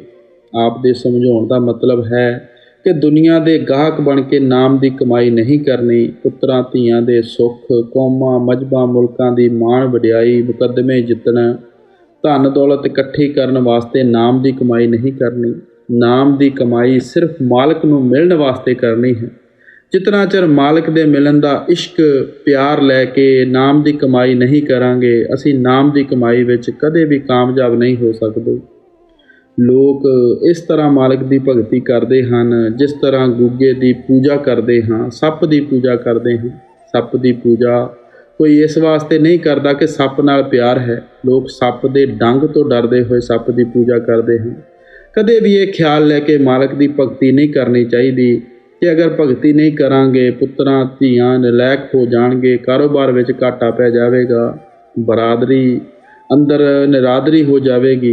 ਇਹ ਮਾਲਕ ਦੀ ਭਗਤੀ ਕਰਨ ਦਾ ਕੋਈ ਤਰੀਕਾ ਨਹੀਂ ਹੈ। ਅਸੀਂ ਮਾਲਕ ਦੀ ਭਗਤੀ ਕਰਦੇ ਹਾਂ ਕਿ ਸਾਡੇ ਅੰਦਰ ਮਾਲਕ ਦੇ ਮਿਲਣ ਦਾ ਸੱਚਾ ਇਸ਼ਕ ਹੈ, ਸੱਚਾ ਪ੍ਰੇਮ ਹੈ, ਸੱਚਾ ਪਿਆਰ ਹੈ। ਮਾਲਕ ਦੇ ਮਿਲਣ ਵਾਸਤੇ ਮਾਲਕ ਦੀ ਭਗਤੀ ਕਰਨੀ ਹੈ, ਰਚਨਾ ਨੂੰ ਹਾਸਲ ਕਰਨ ਵਾਸਤੇ ਭਗਤੀ ਨਹੀਂ ਕਰਨੀ। ਸੰਤ ਨਾਮਦੇਵ ਜੀ ਕਹਿੰਦੇ ਹਨ, ਜੇ ਰਾਜ ਦਏ ਤਾਂ ਕਵਨ ਬੜਾਈ, ਜੋ ਭੀਖ ਮੰਗਾਵੇ ਤਾਂ ਕਿਆ ਘਟ ਜਾਈ। ਕਿਹਾ ਪ੍ਰਮਾਤਮਾ, ਅਗਰ ਤੂੰ ਮੈਨੂੰ ਦੁਨੀਆ ਦਾ ਰਾਜ ਪਾਟ ਵੀ ਦੇ ਦੇਵੇਂਗਾ, ਮੈਂ ਤੇਰੀ ਹੀ ਮਹਿਮਾ ਕਰਨੀ ਹੈ, ਤੇਰੀ ਹੀ ਭਗਤੀ ਕਰਨੀ ਹੈ। ਅਗਰ ਮੈਨੂੰ ਦਰ ਦਰ ਦੀਆਂ ਠੋਕਰਾਂ ਖਾਣੀਆਂ ਪੈਣਗੀਆਂ, ਫਿਰ ਕਿਹੜਾ ਮੈਂ ਤੇਰਾ ਦਰ ਛੱਡ ਕੇ ਚਲੇ ਜਾਣਾ ਹੈ। ਮੈਂ ਤਾਂ ਫਿਰ ਵੀ ਤੇਰੀ ਹੀ ਭਗਤੀ ਕਰਨੀ ਹੈ। ਗੁਰੂ ਨਾਨਕ ਸਾਹਿਬ ਕਹਿੰਦੇ ਹਨ, ਦੇਂਦਾ ਦੇ ਲੈਂਦੇ ਥੱਕ ਪਾਏ। ਪਰਮਾਤਮਾ ਨੇ ਦਿੰਦੇ ਦਿੰਦੇ ਨਹੀਂ ਥੱਕਣਾ, ਤੁਸੀਂ ਲੈਂਦੇ ਲੈਂਦੇ ਥੱਕ ਜਾਓਗੇ। ਜੋ ਜੋ ਖਾਹਿਸ਼ਾਂ ਤ੍ਰਿਸ਼ਨਾ ਲੈ ਕੇ ਮਾਲਕ ਦੀ ਭਗਤੀ ਕਰੋਗੇ, ਅਰਦਾਸਾਂ ਕਰੋਗੇ, ਮਾਲਕ ਨੇ ਉਹਨਾਂ ਖਾਹਿਸ਼ਾਂ ਤ੍ਰਿਸ਼ਨਾ ਨੂੰ ਪੂਰਾ ਕਰਨ ਵਾਸਤੇ ਤੁਹਾਨੂੰ ਜਨਮ ਦੇ ਦੇਣਾ ਹੈ। ਔਰ ਉਸ ਜਗ੍ਹਾ ਜਨਮ ਦੇਵੇਗਾ ਜਿੱਥੇ ਅੱਛੀ ਤਰ੍ਹਾਂ ਉਹ ਖਾਹਿਸ਼ਾਂ ਔਰ ਤ੍ਰਿਸ਼ਨਾ ਪੂਰੀਆਂ ਕਰ ਸਕੋਗੇ। ਜਦੋਂ ਉੱਥੋਂ ਤੰਗ ਆ ਕੇ ਮਾਲਕ ਮੰਗਣਾ ਸ਼ੁਰੂ ਕਰ ਦਿੰਦੇ ਹਾਂ, ਉਹ ਮਾਲਕ ਵੀ ਦਇਆ ਮਿਹਰ ਬਖਸ਼ਿਸ਼ ਕਰਕੇ ਸਾਨੂੰ ਆਪਣੇ ਨਾਲ ਮਿਲਾ ਲੈਂਦਾ ਹੈ। ਇਸ ਵਾਸਤੇ ਗੁਰੂ ਸਾਹਿਬ ਕਹਿੰਦੇ ਹਨ ਕਿ ਅਗਰ ਤੁਸੀਂ ਨਾਮ ਦੀ ਕਮਾਈ ਕਰਕੇ ਅੰਦਰ ਕਾਮਯਾਬੀ ਹਾਸਲ ਕਰਨਾ ਚਾਹੁੰਦੇ ਹੋ ਤਾਂ ਇੱਕੋ ਤਰੀਕਾ ਹੈ ਕਿ ਮਾਲਕ ਦੇ ਗਾਹਕ ਬਣ ਕੇ ਨਾਮ ਦੀ ਕਮਾਈ ਕਰੋ। ਦੁਨੀਆ ਦੇ ਗਾਹਕ ਬਣ ਕੇ ਨਾਮ ਦੀ ਕਮਾਈ ਨਹੀਂ ਕਰਨੀ। ਅੰਦਰ ਖੋਲੇ ਦਿਵ ਦ੍ਰਿਸ਼ਟੀ, ਦੇਖੈ ਮੁਕਤ ਭੰਡਾਰਾ। ਹੁਣ ਗੁਰੂ ਸਾਹਿਬ ਸਮਝਾਉਂਦੇ ਹਨ ਕਿ ਜਦੋਂ ਅਸੀਂ ਮਾਲਕ ਦੇ ਗਾਹਕ ਬਣ ਕੇ ਨਾਮ ਦੀ ਕਮਾਈ ਕਰਾਂਗੇ, ਸਾਡੀਆਂ ਅੰਦਰ ਦੀਆਂ ਅੱਖਾਂ ਖੁੱਲ੍ਹ ਜਾਂਦੀਆਂ ਹਨ ਜੋ ਉਸ ਨੂਰ ਔਰ ਪ੍ਰਕਾਸ਼ ਨੂੰ ਦੇਖਦੀਆਂ ਹਨ। ਅੰਦਰ ਦੇ ਕੰਨ ਖੁੱਲ੍ਹ ਜਾਂਦੇ ਹਨ ਜਿਹੜੇ ਸ਼ਬਦ ਦੀ ਆਵਾਜ਼ ਨੂੰ ਪਕੜਦੇ ਹਨ। ਫਿਰ ਇਹ ਸ਼ਕਤੀ ਦਿਨ ਰਾਤ ਸਾਡੇ ਪਿੱਛੇ ਪਿੱਛੇ ਦੌੜੀ ਫਿਰਦੀ ਹੈ। ਆਤਮਾ ਦੀ ਦੇਖਣ ਦੀ ਸ਼ਕਤੀ ਨੂੰ ਗੁਰੂ ਸਾਹਿਬ ਨਿਰਤ ਕਹਿੰਦੇ ਹਨ, ਸੁਣਨ ਦੀ ਸ਼ਕਤੀ ਨੂੰ ਸੁਰਤ ਕਹਿੰਦੇ ਹਨ। ਸਾਡੀ ਸੁਰਤ ਅੰਦਰੋਂ ਸ਼ਬਦ ਦੀ ਆਵਾਜ਼ ਨੂੰ ਸੁਣਨਾ ਸ਼ੁਰੂ ਕਰ ਦਿੰਦੀ ਹੈ। ਸਾਡੀ ਨਿਰਤ ਸ਼ਬਦ ਦੇ ਪ੍ਰਕਾਸ਼ ਨੂੰ ਦੇਖਣਾ ਸ਼ੁਰੂ ਕਰ ਦਿੰਦੀ ਹੈ। ਅਸੀਂ ਉਸ ਆਵਾਜ਼ ਨੂੰ ਸੁਣ ਕੇ ਅੰਦਰੋਂ ਆਪਣੇ ਘਰ ਦਾ ਰੁੱਖ ਕਾਇਮ ਕਰ ਲੈਂਦੇ ਹਾਂ। ਇਸ ਪ੍ਰਕਾਸ਼ ਨੂੰ ਦੇਖ ਕੇ ਅੰਦਰੋਂ ਆਪਣੇ ਘਰ ਦਾ ਰੂਹਾਨੀ ਸਫ਼ਰ ਤੈਅ ਕਰਨਾ ਸ਼ੁਰੂ ਕਰ ਦਿੰਦੇ ਹਾਂ ਔਰ ਮੰਜ਼ਿਲ ਦਰ ਮੰਜ਼ਿਲ ਵਾਪਸ ਆਪਣੇ ਘਰ ਦੀ ਤਰਫ ਆਉਣਾ ਸ਼ੁਰੂ ਕਰ ਦਿੰਦੇ ਹਾਂ। ਮਿਸਾਲ ਦੇ ਤੌਰ 'ਤੇ ਅਗਰ ਤੁਸੀਂ ਸ਼ਾਮ ਨੂੰ ਦਰਿਆ ਦੇ ਕੰਢੇ ਸੈਰ ਕਰਦੇ ਕਰਦੇ ਬੜੀ ਦੂਰ ਨਿਕਲ ਜਾਵੋ, ਰਾਤ ਪੈ ਜਾਵੇ, ਅੰਧੇਰਾ ਹੋ ਜਾਵੇ, ਤੁਹਾਨੂੰ ਪਤਾ ਨਾ ਲੱਗੇ ਕਿ ਆਪਣਾ ਡੇਰਾ ਕਿਹੜੀ ਤਰਫ ਛੱਡ ਆਏ ਹੋ, ਤਾਂ ਤੁਸੀਂ ਅੰਧੇਰੇ ਅੰਦਰ ਖੜ੍ਹੇ ਹੋ ਕੇ ਗੌਰ ਨਾਲ ਸੁਣੋਗੇ। ਕੋਈ ਨਾ ਕੋਈ ਆਵਾਜ਼ ਡੇਰੇ ਦੀ ਤਰਫੋਂ ਆਉਂਦੀ ਹੋਵੇ, ਘੁੱਗੂ ਦੀ, ਘੰਟੀ ਦੀ ਜਾਂ ਕਿਸੇ ਬੀਬੀ ਦੇ ਸ਼ਬਦ ਪੜ੍ਹਨ ਦੀ ਆਵਾਜ਼ ਆਉਂਦੀ ਹੋਵੇ। ਉਸ ਆਵਾਜ਼ ਨੂੰ ਪਕੜ ਕੇ ਤੁਸੀਂ ਇੱਕਦਮ ਡੇਰੇ ਦਾ ਰੁੱਖ ਕਾਇਮ ਕਰ ਲਵੋਗੇ ਕਿ ਡੇਰਾ ਅਗਲੀ ਤਰਫ ਹੈ ਜਾਂ ਪਿਛਲੀ ਤਰਫ, ਦਾਈਂ ਤਰਫ ਹੈ ਜਾਂ ਬਾਈਂ ਤਰਫ। ਜਿਸ ਵਕਤ ਤੁਹਾਨੂੰ ਡੇਰੇ ਦੇ ਰੁੱਖ ਦਾ ਪਤਾ ਲੱਗ ਜਾਵੇਗਾ, ਕਿਉਂਕਿ ਰਸਤੇ ਵਿੱਚ ਅੰਧੇਰਾ ਹੈ, ਉੱਚੀ ਨੀਚੀ ਜ਼ਮੀਨ ਹੈ, ਅਗਰ ਹੱਥ ਵਿੱਚ ਕੋਈ ਟਾਰਚ ਜਾਂ ਦੀਆ ਸਲਾਈ ਹੋਵੇ, ਉਸ ਨਾਲ ਰਸਤਾ ਦੇਖ ਸਕਦੇ ਹਾਂ। ਅਸੀਂ ਉਸ ਦੇ ਨਾਲ ਰਸਤਾ ਦੇਖਦੇ ਦੇਖਦੇ ਘਰ ਵਾਪਸ ਆ ਜਾਂਦੇ ਹਾਂ। ਕਿਹੜੀ ਚੀਜ਼ ਸਾਨੂੰ ਭੁੱਲਿਆ ਹੋਇਆਂ ਨੂੰ ਵਾਪਸ ਘਰ ਲਿਆਈ? ਉਹ ਆਵਾਜ਼ ਲਿਆਈ, ਉਹ ਪ੍ਰਕਾਸ਼ ਲਿਆਇਆ। ਇਸੇ ਤਰ੍ਹਾਂ ਜਿਹੜੇ ਅਸੀਂ ਪਰਮਾਤਮਾ ਦੇ ਘਰ ਤੋਂ ਭੁੱਲੇ ਹੋਏ ਹਾਂ, ਪਰਮਾਤਮਾ ਨੇ ਸਾਡੇ ਹਰ ਇੱਕ ਦੇ ਅੰਦਰ ਆਵਾਜ਼ ਵੀ ਰੱਖੀ ਹੋਈ ਹੈ, ਪ੍ਰਕਾਸ਼ ਵੀ ਰੱਖਿਆ ਹੋਇਆ ਹੈ। ਅਸੀਂ ਉਸ ਸ਼ਬਦ ਦੀ ਆਵਾਜ਼ ਨੂੰ ਪਕੜ ਕੇ ਅੰਦਰੋਂ ਘਰ ਦਾ ਰੁੱਖ ਕਾਇਮ ਕਰਨਾ ਹੈ। ਉਸ ਸ਼ਬਦ ਦੇ ਪ੍ਰਕਾਸ਼ ਦੇ ਜ਼ਰੀਏ ਅੰਦਰੋਂ ਆਪਣੇ ਘਰ ਦਾ ਰਸਤਾ ਦੇਖਣਾ ਹੈ ਔਰ ਫਿਰ ਭੁੱਲਿਆ ਹੋਇਆ ਨੇ ਆਪਣੇ ਘਰ ਵਾਪਸ ਆ ਜਾਣਾ ਹੈ। ਇਸ ਵਾਸਤੇ ਹਰ ਇੱਕ ਮਹਾਤਮਾ ਆਪਣੀ ਬਾਣੀ ਅੰਦਰ ਉਸ ਆਵਾਜ਼ ਦਾ ਜ਼ਿਕਰ ਕਰਦਾ ਹੈ, ਉਸ ਪ੍ਰਕਾਸ਼ ਦਾ ਜ਼ਿਕਰ ਕਰਦਾ ਹੈ। ਅੰਦਰ ਮਹਿਲ ਅਨੇਕ ਹੈ ਜੀਉ ਕਰੇ ਵਸੇਰਾ, ਮਨ ਚਿੰਦਿਆ ਫਲ ਪਾਇਸੀ ਫਿਰ ਹੋਏ ਨਾ ਫੇਰਾ। ਹੁਣ ਸਮਝਾਉਂਦੇ ਹਨ ਕਿ ਇਹ ਜਿਹੜਾ ਸਾਡਾ ਸਰੀਰ ਹੈ ਸਿਰਫ ਹੱਡ ਚਮ ਮਾਸ ਦਾ 5-6 ਫੁੱਟ ਦਾ ਮਿੱਟੀ ਦਾ ਪੁਤਲਾ ਹੀ ਨਹੀਂ। ਇਸ ਦੇ ਅੰਦਰ ਬੇਸ਼ੁਮਾਰ ਵਸਤੂਆਂ, ਬੇਸ਼ੁਮਾਰ ਭੰਡਾਰ ਪਰਮਾਤਮਾ ਨੇ ਰੱਖੇ ਹੋਏ ਹਨ। ਇੱਥੋਂ ਤੱਕ ਕਿ ਖੁਦ ਪਰਮਾਤਮਾ ਸਾਡੇ ਸਾਰਿਆਂ ਦੇ ਅੰਦਰ ਬੈਠਾ ਹੋਇਆ ਹੈ। ਆਪ ਫਰਮਾਉਂਦੇ ਹਨ, ਕਈ ਮੰਜ਼ਲਾਂ ਹਨ, ਕਈ ਪੜਾਅ ਹਨ ਜਿਨ੍ਹਾਂ ਵਿੱਚ ਗੁਜ਼ਰ ਕੇ ਵਾਪਸ ਸਾਨੂੰ ਆਪਣੇ ਘਰ ਪਹੁੰਚਣਾ ਪੈਂਦਾ ਹੈ। ਜਦੋਂ ਮਾਲਕ ਦੇ ਗਾਹਕ ਬਣ ਕੇ ਮਾਲਕ ਦੀ ਭਗਤੀ ਕਰਦੇ ਹਾਂ, ਫਿਰ ਹੋਏ ਨਾ ਫੇਰਾ। ਫਿਰ ਸਾਨੂੰ ਵਾਪਸ ਇਸ 84 ਦੇ ਜੇਲ੍ਹ ਖਾਨੇ ਵਿੱਚ ਨਹੀਂ ਆਉਣਾ ਪੈਂਦਾ, ਬਾਰ-ਬਾਰ ਦੇਹ ਦਿਆਂ ਬੰਧਨਾਂ ਵਿੱਚ ਨਹੀਂ ਜਾਣਾ ਪੈਂਦਾ। ਹੁਣ ਸਾਡੀ ਕੀ ਹਾਲਤ ਹੈ? ਹਰ ਮੌਤ ਤੋਂ ਬਾਅਦ ਸਾਨੂੰ ਧਰਮਰਾਜ ਕੋਲ ਪੇਸ਼ ਕੀਤਾ ਜਾਂਦਾ ਹੈ। ਉਹ ਸਾਡੀਆਂ ਖੁਆਇਸ਼ਾਂ ਤ੍ਰਿਸ਼ਨਾ ਦੇ ਬਮੂਜਬ ਜਿੱਥੇ ਮੁਨਾਸਿਬ ਸਮਝਦਾ ਹੈ ਉੱਥੇ ਜਾ ਕੇ ਸਾਨੂੰ ਜਨਮ ਲੈਣਾ ਪੈਂਦਾ ਹੈ। ਇਹ ਦੇਹ ਦੀਆਂ ਬੰਧਨਾਂ ਤੋਂ ਕਿਸੇ ਦਾ ਛੁਟਕਾਰਾ ਨਹੀਂ ਹੁੰਦਾ। ਉਸ ਵਿੱਚ ਪਿੱਛੋਂ ਵੜਦੇ ਹਾਂ, ਮੌਤ ਅੱਖਾਂ ਅੱਗੇ ਆ ਕੇ ਖੜੀ ਹੋ ਜਾਂਦੀ ਹੈ। 10 ਨੰਬਰੀਆਂ ਵਾਂਗ ਹੱਥਕੜੀ ਲੱਗੀ ਹੀ ਰਹਿੰਦੀ ਹੈ। ਕਿਹੜੀ ਚੀਜ਼ ਸਾਨੂੰ ਬਾਰ-ਬਾਰ ਦੇਹ ਦੀਆਂ ਬੰਧਨਾਂ ਵਿੱਚ ਲਿਆ ਰਹੀ ਹੈ? ਸਾਡੇ ਕਰਮ ਲਿਆ ਰਹੇ ਹਨ, ਸਾਡੀਆਂ ਖਾਹਿਸ਼ਾਂ ਤ੍ਰਿਸ਼ਨਾ ਲਿਆ ਰਹੀਆਂ ਹਨ। ਲੇਕਿਨ ਗੁਰੂ ਸਾਹਿਬ ਕਹਿੰਦੇ ਹਨ, ਨਾਮ ਦੀ ਕਮਾਈ ਕਰਨ ਨਾਲ ਸਭ ਕਰਮਾਂ ਦਾ ਸਿਲਸਿਲਾ ਖਤਮ ਹੋ ਜਾਂਦਾ ਹੈ। ਸਾਡੇ ਅੰਦਰੋਂ ਸਭ ਤ੍ਰਿਸ਼ਨਾ, ਸਭ ਖੁਆਇਸ਼ਾਂ ਨਿਕਲ ਜਾਂਦੀਆਂ ਹਨ। ਅਸੀਂ ਮਾਲਕ ਦੇ ਗਾਹਕ ਬਣ ਜਾਂਦੇ ਹਾਂ। ਸਾਡੇ ਅੰਦਰ ਮਾਲਕ ਦੇ ਮਿਲਣ ਦਾ ਅਸਲੀ ਸ਼ੌਕ ਔਰ ਪਿਆਰ ਪੈਦਾ ਹੋ ਜਾਂਦਾ ਹੈ। ਇਸ ਵਾਸਤੇ ਸਾਡਾ ਦੇਹ ਦੀਆਂ ਬੰਧਨਾਂ ਤੋਂ ਹਮੇਸ਼ਾ ਵਾਸਤੇ ਛੁਟਕਾਰਾ ਹੋ ਜਾਂਦਾ ਹੈ। ਪਾਰਖੀਆਂ ਵੱਥ ਸੰਭਾਲ ਲਈ ਗੁਰ ਸੋਝੀ ਹੋਈ। ਹੁਣ ਗੁਰੂ ਸਾਹਿਬ ਇੱਕ ਹੋਰ ਸੁੰਦਰ ਨਸੀਹਤ ਕਰਦੇ ਹਨ ਕਿ ਜਦੋਂ ਤੁਸੀਂ ਮਾਲਕ ਦੇ ਗਾਹਕ ਬਣ ਕੇ ਨਾਮ ਦੀ ਕਮਾਈ ਕਰੋਗੇ, ਜੋ ਵੀ ਪਰਮਾਤਮਾ ਤੁਹਾਡੇ ਉੱਤੇ ਦਇਆ ਮਿਹਰ ਬਖਸ਼ਿਸ਼ ਕਰੇਗਾ, ਉਸ ਬਖਸ਼ਿਸ਼ ਨੂੰ ਆਪਣੇ ਅੰਦਰ ਹਜਮ ਕਰਕੇ ਰੱਖਣਾ ਹੈ। ਕੌਡੀਆਂ ਵਾਂਗ ਬਾਜ਼ਾਰਾਂ ਵਿੱਚ ਨਹੀਂ ਖੜਕਾਉਂਦੇ ਫਿਰਨਾ, ਇਸ਼ਤਿਹਾਰ ਨਹੀਂ ਦੇਣੇ, ਰਿੱਧੀਆਂ ਸਿੱਧੀਆਂ ਦੇ ਚੱਕਰ ਵਿੱਚ ਨਹੀਂ ਪੈਣਾ, ਕਰਾਮਾਤਾਂ ਦੇ ਚੱਕਰ ਵਿੱਚ ਨਹੀਂ ਪੈਣਾ। ਅਗਰ ਰਿੱਧੀਆਂ ਸਿੱਧੀਆਂ ਕਰਾਮਾਤਾਂ ਦੇ ਚੱਕਰ ਵਿੱਚ ਪੈ ਜਾਂਦੇ ਹਾਂ, ਉਹ ਮਾਲਕ ਦਇਆ ਮਿਹਰ ਬਖਸ਼ਿਸ਼ ਕਰਨੀ ਬੰਦ ਕਰ ਦਿੰਦਾ ਹੈ। ਫਿਰ ਅਫਸੋਸ ਕਰਨ ਦਾ ਕੋਈ ਫਾਇਦਾ ਨਹੀਂ ਹੁੰਦਾ। ਗੁਰੂ ਸਾਹਿਬ ਕਹਿੰਦੇ ਹਨ, ਜਿਨ੍ਹਾਂ ਨੂੰ ਇਸ ਚੀਜ਼ ਦੀ ਪਰਖ ਹੈ, ਕਦਰ ਹੈ, ਉਹ ਇਸ ਦੌਲਤ ਨੂੰ ਸੰਭਾਲ ਕੇ ਰੱਖਦੇ ਹਨ। ਲੇਕਿਨ ਅਸੀਂ ਪਰਖ ਦੇ ਕਾਬਲ ਕਦੋਂ ਬਣਦੇ ਹਾਂ? ਆਪ ਫਰਮਾਉਂਦੇ ਹਨ, ਗੁਰ ਸੋਝੀ ਹੋਈ। ਜਦ ਗੁਰਮੁਖਾਂ ਦੀ ਸੰਗਤ ਵਿੱਚ ਬਹਿੰਦੇ ਹਾਂ, ਗੁਰਮੁਖਾਂ ਦੀ ਸੋਭਤ ਕਰਦੇ ਹਾਂ। ਹਜ਼ੂਰ ਮਹਾਰਾਜ ਬਾਬਾ ਸਾਵਣ ਸਿੰਘ ਜੀ ਕਿਹਾ ਕਰਦੇ ਸਨ ਕਿ ਭਜਨ ਕਰਨ ਵਾਲਿਆਂ ਵਾਸਤੇ ਵੀ ਸਤਸੰਗ ਇੱਕ ਬੜੀ ਜ਼ਬਰਦਸਤ ਵਾੜ ਹੈ। ਅਗਰ ਖੇਤੀ ਅੱਛੀ ਹੋਵੇਗੀ, ਜਾਨਵਰ ਖਰਾਬ ਕਰ ਜਾਣਗੇ, ਲੋਕ ਲੁੱਟ ਕੇ ਲੈ ਜਾਣਗੇ। ਇਸੇ ਤਰ੍ਹਾਂ ਲੋਕ ਮੱਖੀਆਂ ਵਾਂਗ ਭਜਨ ਕਰਨ ਵਾਲਿਆਂ ਦੇ ਮਗਰ ਲੱਗ ਜਾਂਦੇ ਹਨ, ਮਾਣ ਵਡਿਆਈ ਦੇ ਕੇ ਸਭ ਕੁਝ ਖੋਹ ਕੇ ਲੈ ਜਾਂਦੇ ਹਨ। ਅਗਰ ਗੁਰਮੁਖਾਂ ਦੀ ਸੰਗਤ ਸਤਸੰਗ ਵਿੱਚ ਰਹਿੰਦੇ ਹਾਂ ਤਾਂ ਅਸੀਂ ਇਹਨਾਂ ਖਤਰਿਆਂ ਤੋਂ ਬਚੇ ਰਹਿੰਦੇ ਹਾਂ। ਗੁਰੂ ਸਾਹਿਬ ਸਾਨੂੰ ਖਬਰਦਾਰ ਕਰਦੇ ਹਨ ਕਿ ਮਾਲਕ ਦੇ ਨਾਮ ਦੀ ਕਮਾਈ ਸਿਰਫ ਮਾਲਕ ਨੂੰ ਮਿਲਣ ਵਾਸਤੇ ਕਰਨੀ ਹੈ। ਮਾਣ ਵਡਿਆਈ ਵਿੱਚ ਆ ਕੇ ਮਾਲਕ ਦੇ ਸ਼ਰੀਕ ਬਣਨ ਦੀ ਕੋਸ਼ਿਸ਼ ਨਹੀਂ ਕਰਨੀ। ਰਿੱਧੀਆਂ ਸਿੱਧੀਆਂ ਕਰਾਮਾਤਾਂ ਦੇ ਚੱਕਰ ਵਿੱਚ ਨਹੀਂ ਪੈਣਾ।